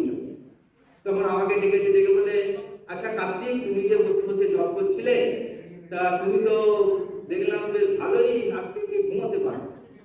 হ্যাঁ, জবের মধ্যে কি ঘুমটা তোমার, ওটা কি জবের অঙ্গ, তোমার ঘুম পেয়ে গেছে? তখন অত বড় মহারাজ আমাকে বলছেন, আমি কি করে মিথ্যে বলি? আমি বললাম না মহারাজ, আমার ঘুম পেয়ে গেছে। বলে ঠিক আছে, তুমি কালকেও জব করো। ঠিক আছে, 3 দিন যখন জব হয়ে গেছে, তখন আর ঘুমটাও আসছে না, আর বসতেও পারছি না, খালি উঠে দাঁড়িয়ে পড়ছি, আবার বসছি, মাথা চুল করছি, পালাবো কি করে ভাবছি জব করতে। তারপরে আমি দরজা খুলে বেরিয়ে পড়ে বললাম, আমি একদম স্বীকার করলাম মহারাজ, আমার দ্বারা এত জব হবে না। বলে তোমার দ্বারা তাহলে কি হবে? বলে আমাকে অন্য কোনো কাজ নেই, সে অন্য কোনো কাজে চলে গেছে। ঠিক আছে, তাহলে তুমি ওই সেই কাজটাই করো। এইরকম যে বিবিধ যজ্ঞের কথা বলা হয়েছে, আমাকে নিজেকে ভাবতে হবে যে কোন যজ্ঞেতে, অর্থাৎ যজ্ঞটা তো কি নিষ্কাম কর্মের কথা কি, এর মধ্যে আমি কোনটা করতে পারি, সেইটাই যদি আমি নিষ্ঠার সঙ্গে ঈশ্বর অর্পণ বুদ্ধিতে করি, তাহলে সেটাই আমার কাছে যোগ্য হয়ে যাবে। সেজন্য জপযজ্ঞ বলুন, দান যজ্ঞ বলুন, শ্রাদ্ধায় যজ্ঞ বলুন, ধ্যান যজ্ঞ বলুন, যে যেটা করতে ভালো লাগে, যার যেটাতে ক্রিয়া হবে, এইটাই আমাদের সনাতন ধর্মটা লিবারাল। কোনটাই পদ্ধতিগতভাবে সবাইকে একই জিনিস করতে হবে বলেনি, কিন্তু আইডিয়াটা একটা রাখতে হবে, কি ঈশ্বর অর্পণ বুদ্ধি, এইটুকু তুমি রাখবে। সেটা আপনি বাড়িতে রান্না করছেন, সংসার করছেন, আপনার বুদ্ধিটা ঈশ্বর অর্পণ বুদ্ধিতে আছে। আপনি ঈশ্বর বুদ্ধিটা কিরকম না, আপনি কারোর জন্যই রান্না করছেন না, বাড়ি কেউ আপনাকে খেয়ে ভালো বলবে তার জন্য আপনি রান্নাই করছেন না, আপনি কি করছেন না ভগবানের উদ্দেশ্যে রান্না করছেন। রান্না টান্না হয়ে গেল, আপনার এত যে লোক বসে বাড়ির সদস্যরা খাবে, কোথায় ভগবান খাবে? না না, এদের মধ্যে ভগবান বসে খাবে, এরাই আমার ভগবান হয়ে বসে এখানে খাবে।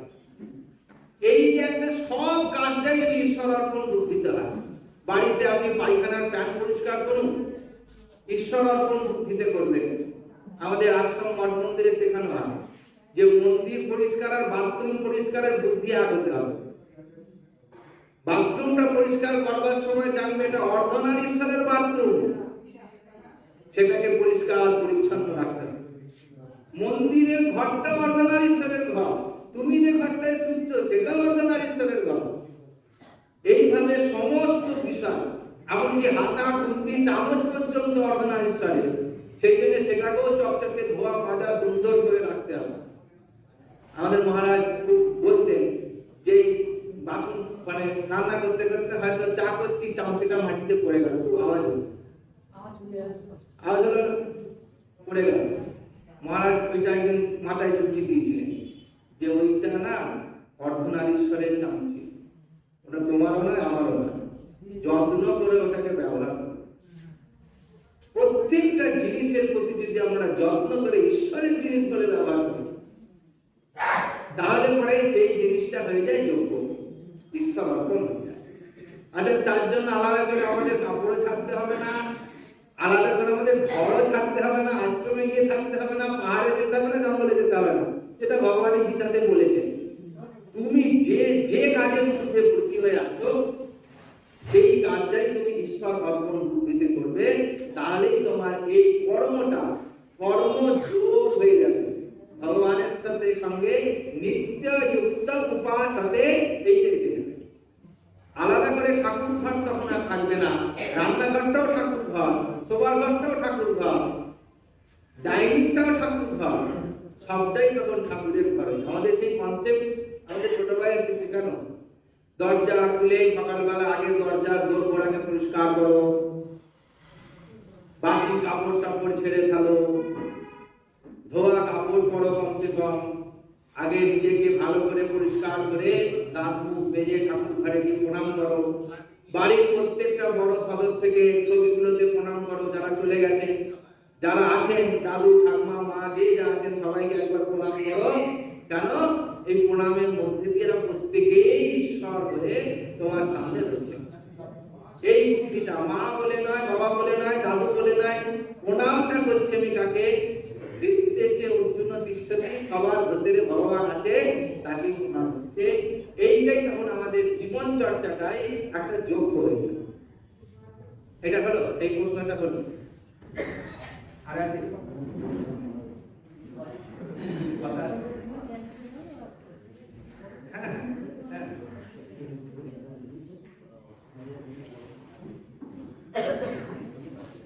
ঠিক আছে। আরেকটা প্রশ্ন আছে নবম অধ্যায় 26 নম্বর শ্লোক, পত্রম পুষ্পম ফলম তোয়াম যোমি ভক্তা প্রযচ্ছতি। এই শ্লোকটা এখানে বলছেন প্রদত্ত পত্র পুষ্পাদি আমি সঘন রূপে প্রকট হয়ে প্রীতিপূর্বক ভক্ষণ করি। প্রশ্নটা হলো এখানে সঘন রূপে প্রকট এবং ভক্ষণ আমরা কি জন্মচক্ষুতে দেখতে পারি নাকি দিব্য চক্ষু পেতে হবে? এখন ভগবান বলেছেন আমি এগুলোকে যা আমাকে প্রদত্ত করা হয়, অর্থাৎ আমাকে উদ্দেশ্য করে যা দেওয়া হয়, পত্র পুষ্প ফল জল যা কিছু দাও না কেন, সেটা আমি গ্রহণ করি বা আমি ভক্ষণ করি। ভগবান বলেছে আমরা এই চর্ম চক্ষু দিয়ে তাকে দেখতে পাই কিনা। বিষয় হলো যে আমরা তাকে অর্পণ করছি।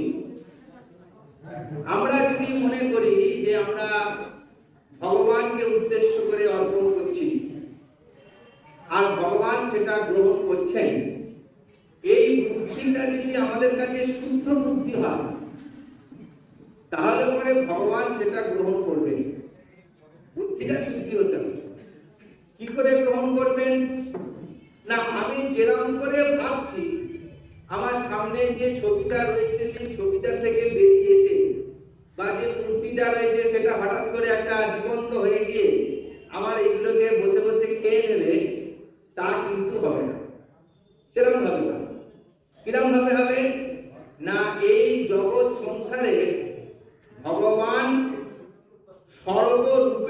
মধ্যেই বিরাজমান রয়েছেন, এই বোধ যখন আমাদের ভেতরে আসবে তখন আমরা এইটাকে চর্মচক্ষুর দ্বারাতেই দর্শন করতে পারবো। তার মানে আমাদের চর্মচক্ষুটা ফ্যাক্টর নয়, ফ্যাক্টর হচ্ছে আমাদের জ্ঞানটা ঈশ্বরে অর্পণ হয়েছে কিনা, এটাতে আমি রয়েছি কিনা।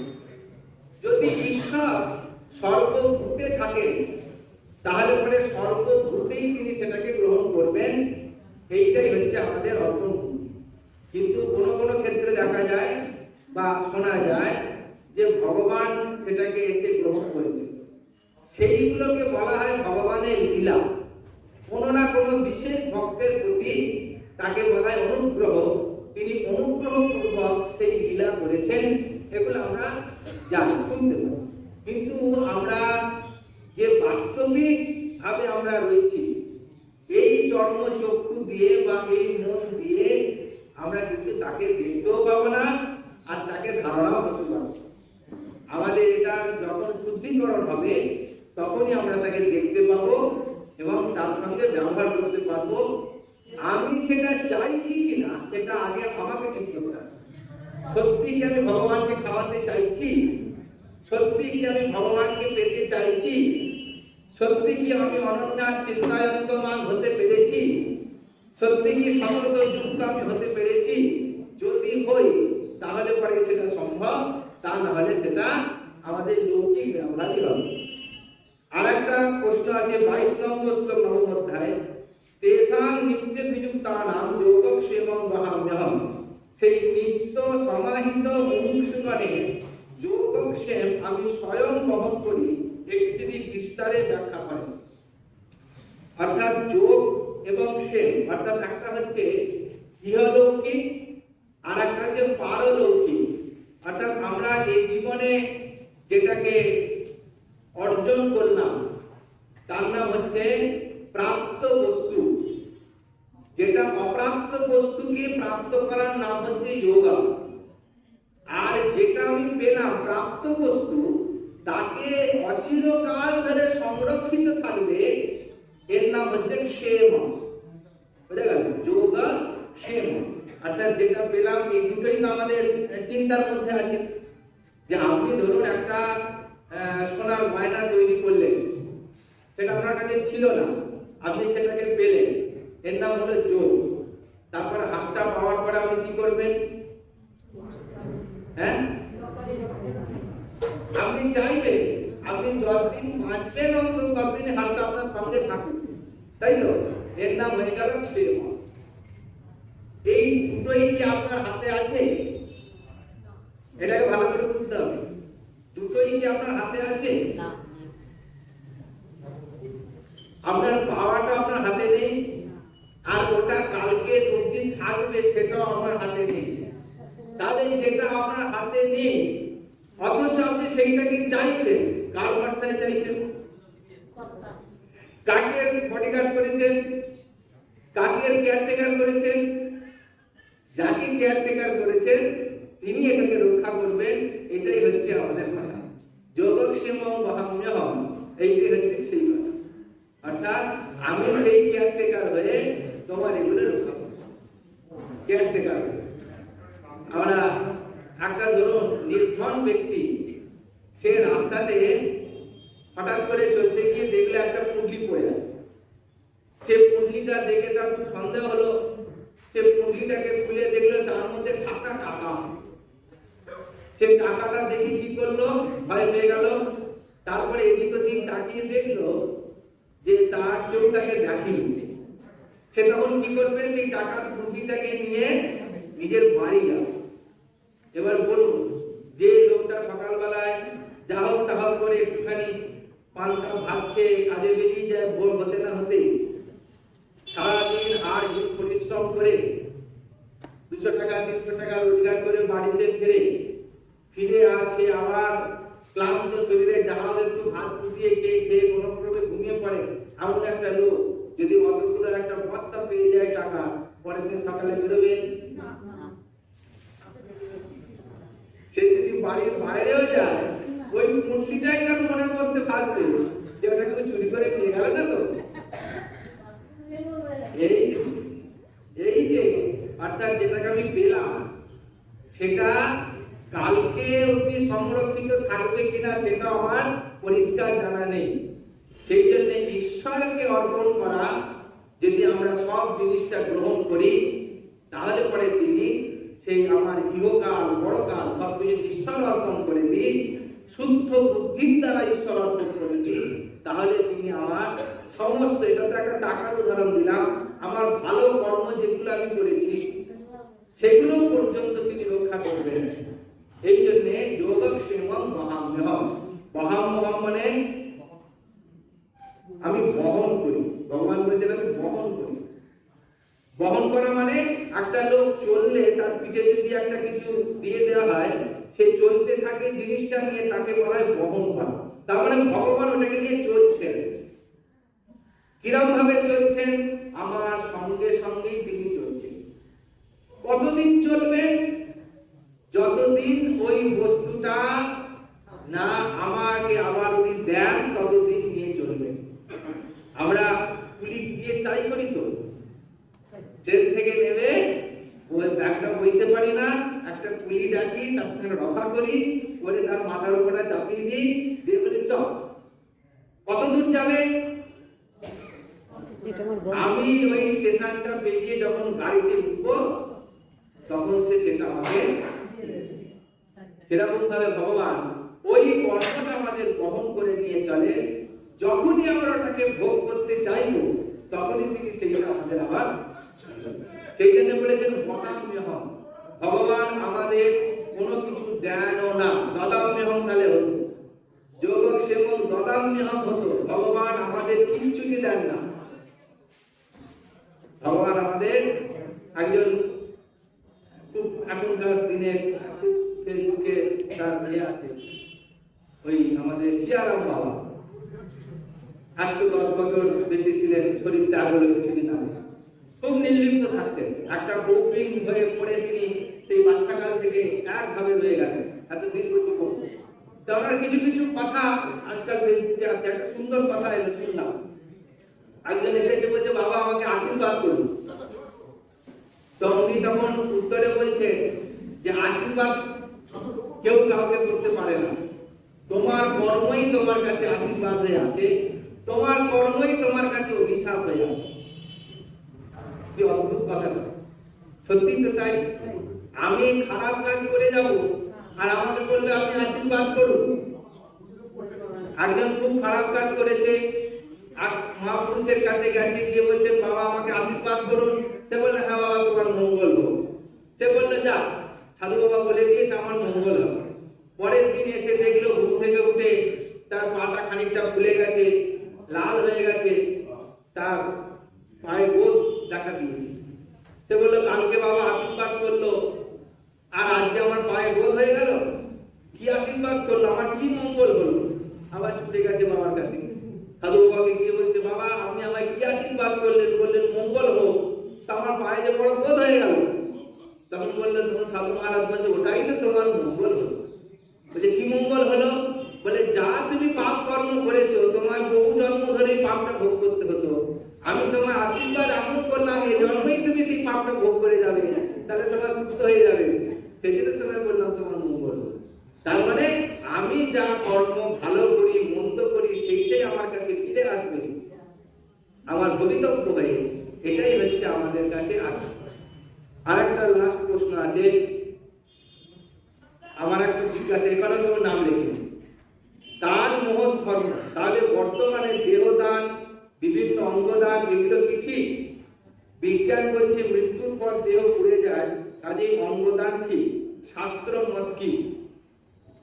শাস্ত্র মতে যদি শাস্ত্রের মত হয় তাহলে পরে আমাদের এই অঙ্গ দানের যে বিষয়টা, এটা আমাদের বহু পুরাতন বৈদিক যুগের থেকেও পৌরাণিক যুগে তো আমরা দেখেছি।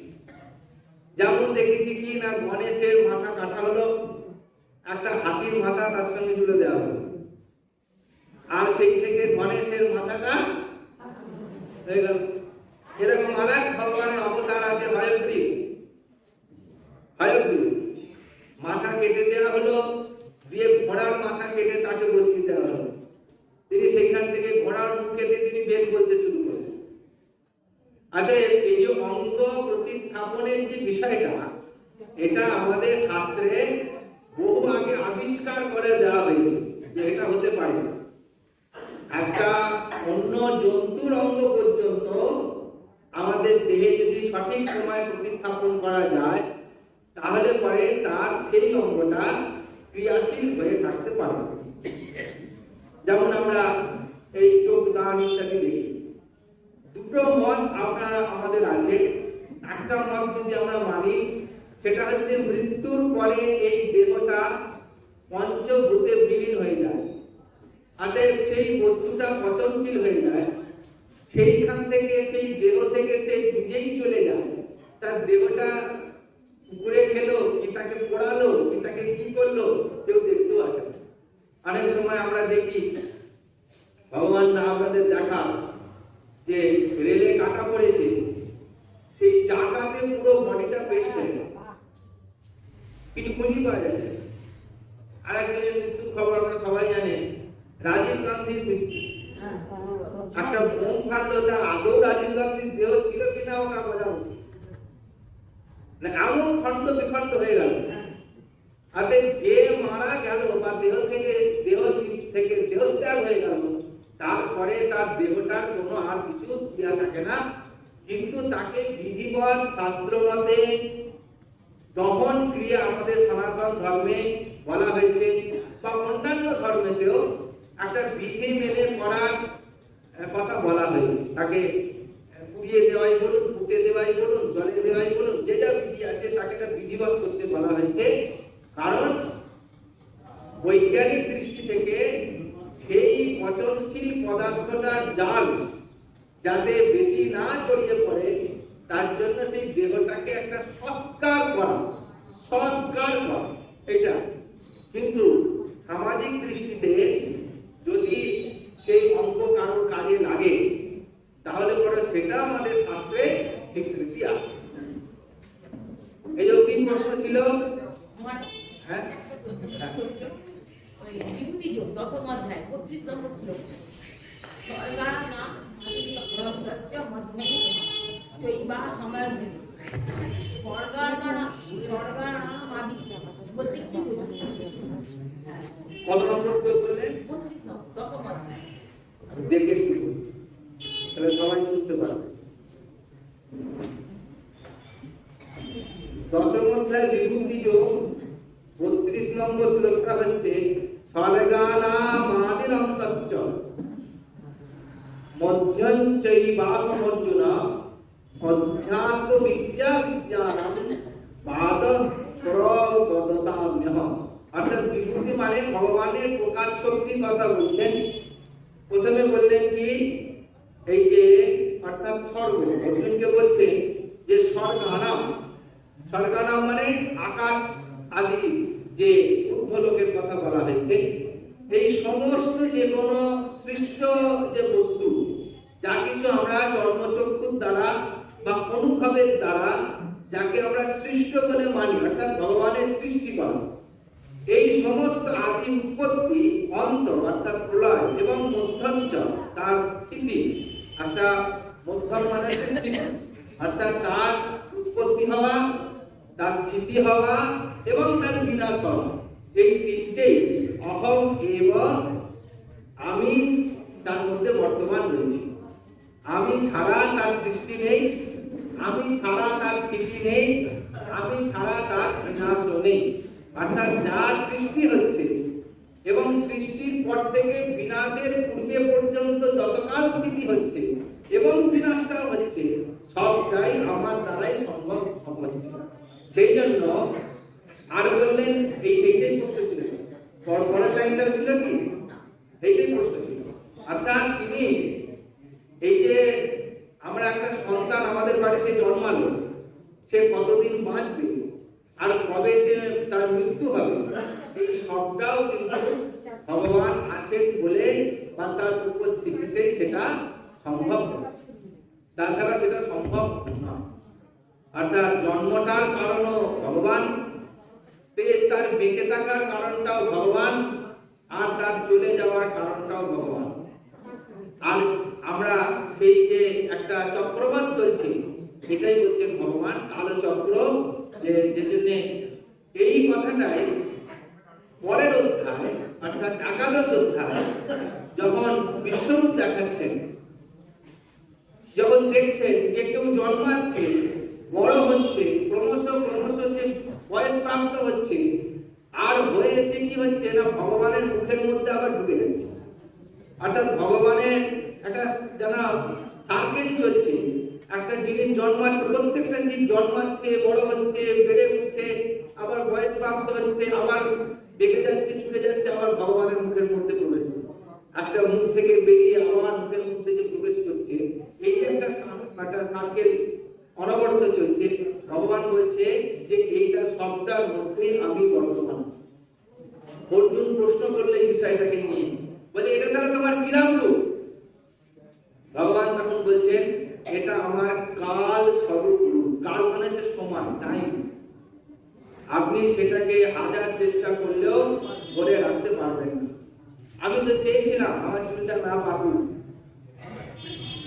হলো হলো না, কলম করতে পারবো না, তাই ফেলে করে ফেললাম, তাই কিনা? আমি তো চেয়েছিলাম আমার দাঁতটা নাই করুক। আমি তো চেয়েছিলাম যে আমি সারা জীবনে 8 বছরের ছেলের মতো ছুটে বেড়াবো, বলো কোথায়? জন্মাবার পর থেকে আজ পর্যন্ত, মৃত্যু পর্যন্ত, জায়াতে অস্তি বর্ধতে বীর্যন্নমাতে অপক্ষিয়াতে বিনশ্বতে, সবটাই সেই কালো চক্রের নিয়ম অনুযায়ী চলছে।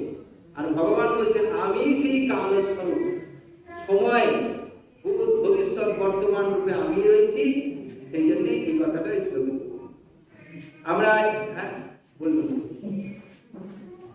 আপনি যে বললেন যে আমরা দান করি, যে মৃত্যুর পরে অঙ্গদান বা চক্ষুদান, বলুন আমরা তো সনাতন ধর্মের লোক, আমরা জন্মান্তর মানুষ। আমি যদি এই জন্মে ধরুন চক্ষুদান করে মৃত্যুর পর, আমি কি পরের জন্মে জন্মান্ত হবো না চক্ষু নিয়ে জন্ম? দেখুন, জন্মান্ত হওয়াটা দান করলে হয় না। আপনি যদি কারো চোখ উপড়ে নেন তাহলে আপনি অন্ধ হবেন। উদাহরণস্বরূপ বলি, রাজা ধৃতরাষ্ট্র অন্ধ ছিলেন তো? তার জন্ম বৃত্তান্তে জানা যায় তিনি খুব পুণ্যাত্মা রাজা ছিলেন। 100 বছর আগে, তার 100 জন্ম আগে, তখন তিনি রাজাই ছিলেন। কিন্তু দেখা গেল যে একদিন গভীর জঙ্গলে শিকার করতে গেছেন। শিকার করে তিনি খুব ক্লান্ত হয়েছেন, হয়ে একটা গাছের তলায় বসেছেন, খুব খিদে পেয়েছে। জঙ্গলের ভেতরে একটু আগুন জেলে গাছের তলায় বসেছেন। তো হঠাৎ করে সেই গাছের উপর একটা পাখির ফুল ছিল, মানে একটা পাখির পরিবার ছিল। তো যে পুরুষ পাখি, সে তখন তার স্ত্রীকে বলছে, স্ত্রী পাখিকে বলছে যে দেখো, রাজা এসেছেন অতিথি হয়ে, তার খুব খিদে পেয়েছে, তো অতিথি নারায়ণ, তো আমার কাছে তো কিছু তাকে দেওয়ার মতন নেই, আমার এই দেহটা ছাড়া, তাহলে আমি এই আগুনে ঝাঁপ দিচ্ছি, তুমি ভগবানকে স্মরণ করো, করে তুমি সন্তানদের পালন করবে, আমি অতিথি রূপ নারায়ণের সেবা করতে চাই। স্ত্রী আর কি বলবে, ধর্মের কথা। সেই বলে সে একটা চুপ করে পাখি আগুনের মধ্যে পড়ে গেল। একটা পাখি পড়েছে দেখে রাজার খুব আনন্দ হলো, জায়গাটা খাবার পাওয়া গেল। সেটা সে যখন খেতে লাগলো, তখন সে যে মা পাখি ছিল, তার স্ত্রী ছিল, সে তখন ভাবতে লাগলো যে আমার স্বামী তো চলে গেলেন, এরপরে আমাকে, আমি একটা নারী, আমাকে তো অন্য পুরুষ পাখিরা ছিঁড়ে করে খাবে, আর রইল বাকি আমার এই 3টে সন্তান হচ্ছে। তো এদের তো জন্মদাতা ভগবান স্বয়ং, তিনি এদের রক্ষা করবেন, তিনি এদের জন্ম দিয়েছেন। তো আমি সহমরণে যাই, তাহলে আমার পতিব্রতা রক্ষা হবে বলে সে তখন চুপ করে আবার আন্দোলন করে গেল। রাজা সেই একটা করে ঝুপঝুপ করে পাখি পড়ছে দেখে রাজার মনে হলো যে বাবা, তার মানে গাছের মধ্যে অনেক পাখি আছে, আমি আগুন জ্বেলেছি বলে তাপ সহ্য না করতে পারে আর একটা একটা করে পড়ছে। তখন রাজা বললেন কি, গাছের একটুখানি উঠে দেখলে একটা বাসা রয়েছে। সেই বাসাটায় গিয়ে দেখলেন 3টে বাচ্চা বাচ্চা পাখি মা হারা বাবা হারা হয়ে তারা খুব চিৎকার করছে, কোথায় যাবে কি করবে। রাজা দেখলে আরো 3খানা পাখি রয়েছে, এই 3টে খেলে আমার বেশ পুণ্যবৃদ্ধি হবে। তখন সে একটা তীর দিয়ে 3টে পাখি, বাচ্চা পাখির চোখগুলোকে একসঙ্গে গেলে দিলেন, দিয়ে তার মধ্যে তাই তীরের মধ্যে আটকে নিয়ে আগুনে ঝলসে ঝলসে সেগুলোকে ফেলে। হ্যাঁ, শিক্ষাবাদ ফলস্বরূপ তার এত, কিন্তু তাহলে সেই রাজা এত পূর্ণ কর্ম করেছিল, 100 বছর সে রাজা হয়েছিল সেই পূর্ণ ভোগ করার জন্য। যখন সে ধৃতরাষ্ট্র হয়ে এলো, তখন সে জন্মান্ত হয়ে এলো, তার এই অন্ধের কারণটা ওইটি বলা হয়েছে। অতএব পাপায় পরপীড়নম, অপরকে আমাদের সনাতন ধর্ম একটা কথা পরিষ্কার করে দিয়েছে। বেদব্যাসজি 18টি পুরাণ রচনা করেছেন, করে পরিষ্কার বলেছেন যে আমি প্রত্যেকটা শ্লোকের মধ্যে এই 18টা পুরাণের সার কথা তোমাদের বলে দিয়ে যাচ্ছি। অষ্টাদশ পুরাণেষু ব্যাসস্য বচনদ্বয়ম, দুটি কথা আমি তোমাদের শিখিয়ে যাচ্ছি নবদ্বাসী। কি কথা? আমি সারা যা মহাভারত রচনা করেছি, যা কিছু আমি রচনা করেছি, দুটো কথা বলেছি। দুটো কথা কি? পাপের কথা বলেছি আর পুণ্যের কথা বলেছি। পাপ একে বলে পাপ, একে বলে পুণ্য, একে বলে পাপ, একে বলে পুণ্য, এইটাই আমি বলে গেছি। কিন্তু এখন আমি দুটো কথা বলবো। কি কথা? পাপ কাকে বলে, পুণ্য কাকে বলে? এক কথায় উত্তর বেদব্যাসজি দিয়ে গেছেন। কি না? পরোপকারায় পুণ্যায়, পরোপকারায় পুণ্যায়। গঙ্গা জলে আপনি যত বড় যোগী কুম্ভস্নান করুন না কেন, যত খুশি দান যজ্ঞ করুন না কেন, সেখানে আপনার পুণ্য অর্জনের কথা শাস্ত্র বলল। বেদব্যাসজি বলছেন যে একমাত্র পুণ্য হচ্ছে কি? অপরের উপকার করার নামই হচ্ছে পরোপকারায় পুণ্যায়। আর তাহলে পাপ কি? পাপ হচ্ছে পাপায় পরপীড়নম, অপরকে যদি তুমি পীড়া দাও তাহলে পরে সেটাই হচ্ছে সব থেকে বেশি তোমার কাছে পাপ। সেই জন্য যদি অঙ্গ দান করে কারুর কোনো পুণ্য হয় বা কারুর জীবন দান হয়ে যায়, জীবন ফিরে পায়, হার্ট তো আজকাল দান হচ্ছে, একজনের জীবন ফিরে আসছে, কিডনি দান হচ্ছে, জীবন ফিরে আসছে, এটা যদি তার সত্যি উপকার হয় তাহলে এটাই আমাদের শাস্ত্রে পুণ্য বলে স্বীকার হবে। এটা পুণ্য, এটা পুণ্য, এটা পুণ্য। আর পরের জন্মে সে তার নিজ কর্মের ফল সে ভোগ করবে যা করেছে। আমার এই জীবনে কি অঙ্গদান করলাম, এই অঙ্গটা তো আমার একটা, চোখটা তো আমার একটা কি বলে আকন্দের ফলের রস পড়েও তো খারাপ হয়ে যেতে পারে। রাস্তায় চলতে গিয়ে পায়ের উপর দিয়ে গাড়ি চলে পাটাও তোমার কেটে বাদ চলে যেতে পারে। আর এমনিও যদি বেশি বয়স আজকাল বাঁচে, হ্যাঁ, তাহলেও তো হয়ে যাচ্ছে, এটা করছে সেটা করছে, হ্যাঁ, হাঁটু পাল্টাতে হচ্ছে, হচ্ছে কিনা? সেই জন্য পাপ আর পুণ্যটাই হচ্ছে ভালো। আজকে আমরা এখানে শেষ করব। খুব ভালো এগুলো প্রশ্ন ওঠা ভালো, জন্য খুব আন্তরিক হয় আমাদের মেলাতে। এই সেশনটা এখানে আমরা সমাপ্ত করছি। সবাই যেন প্রসাদ নিয়ে যান, কেউ প্রসাদ না নিয়ে যাবেন।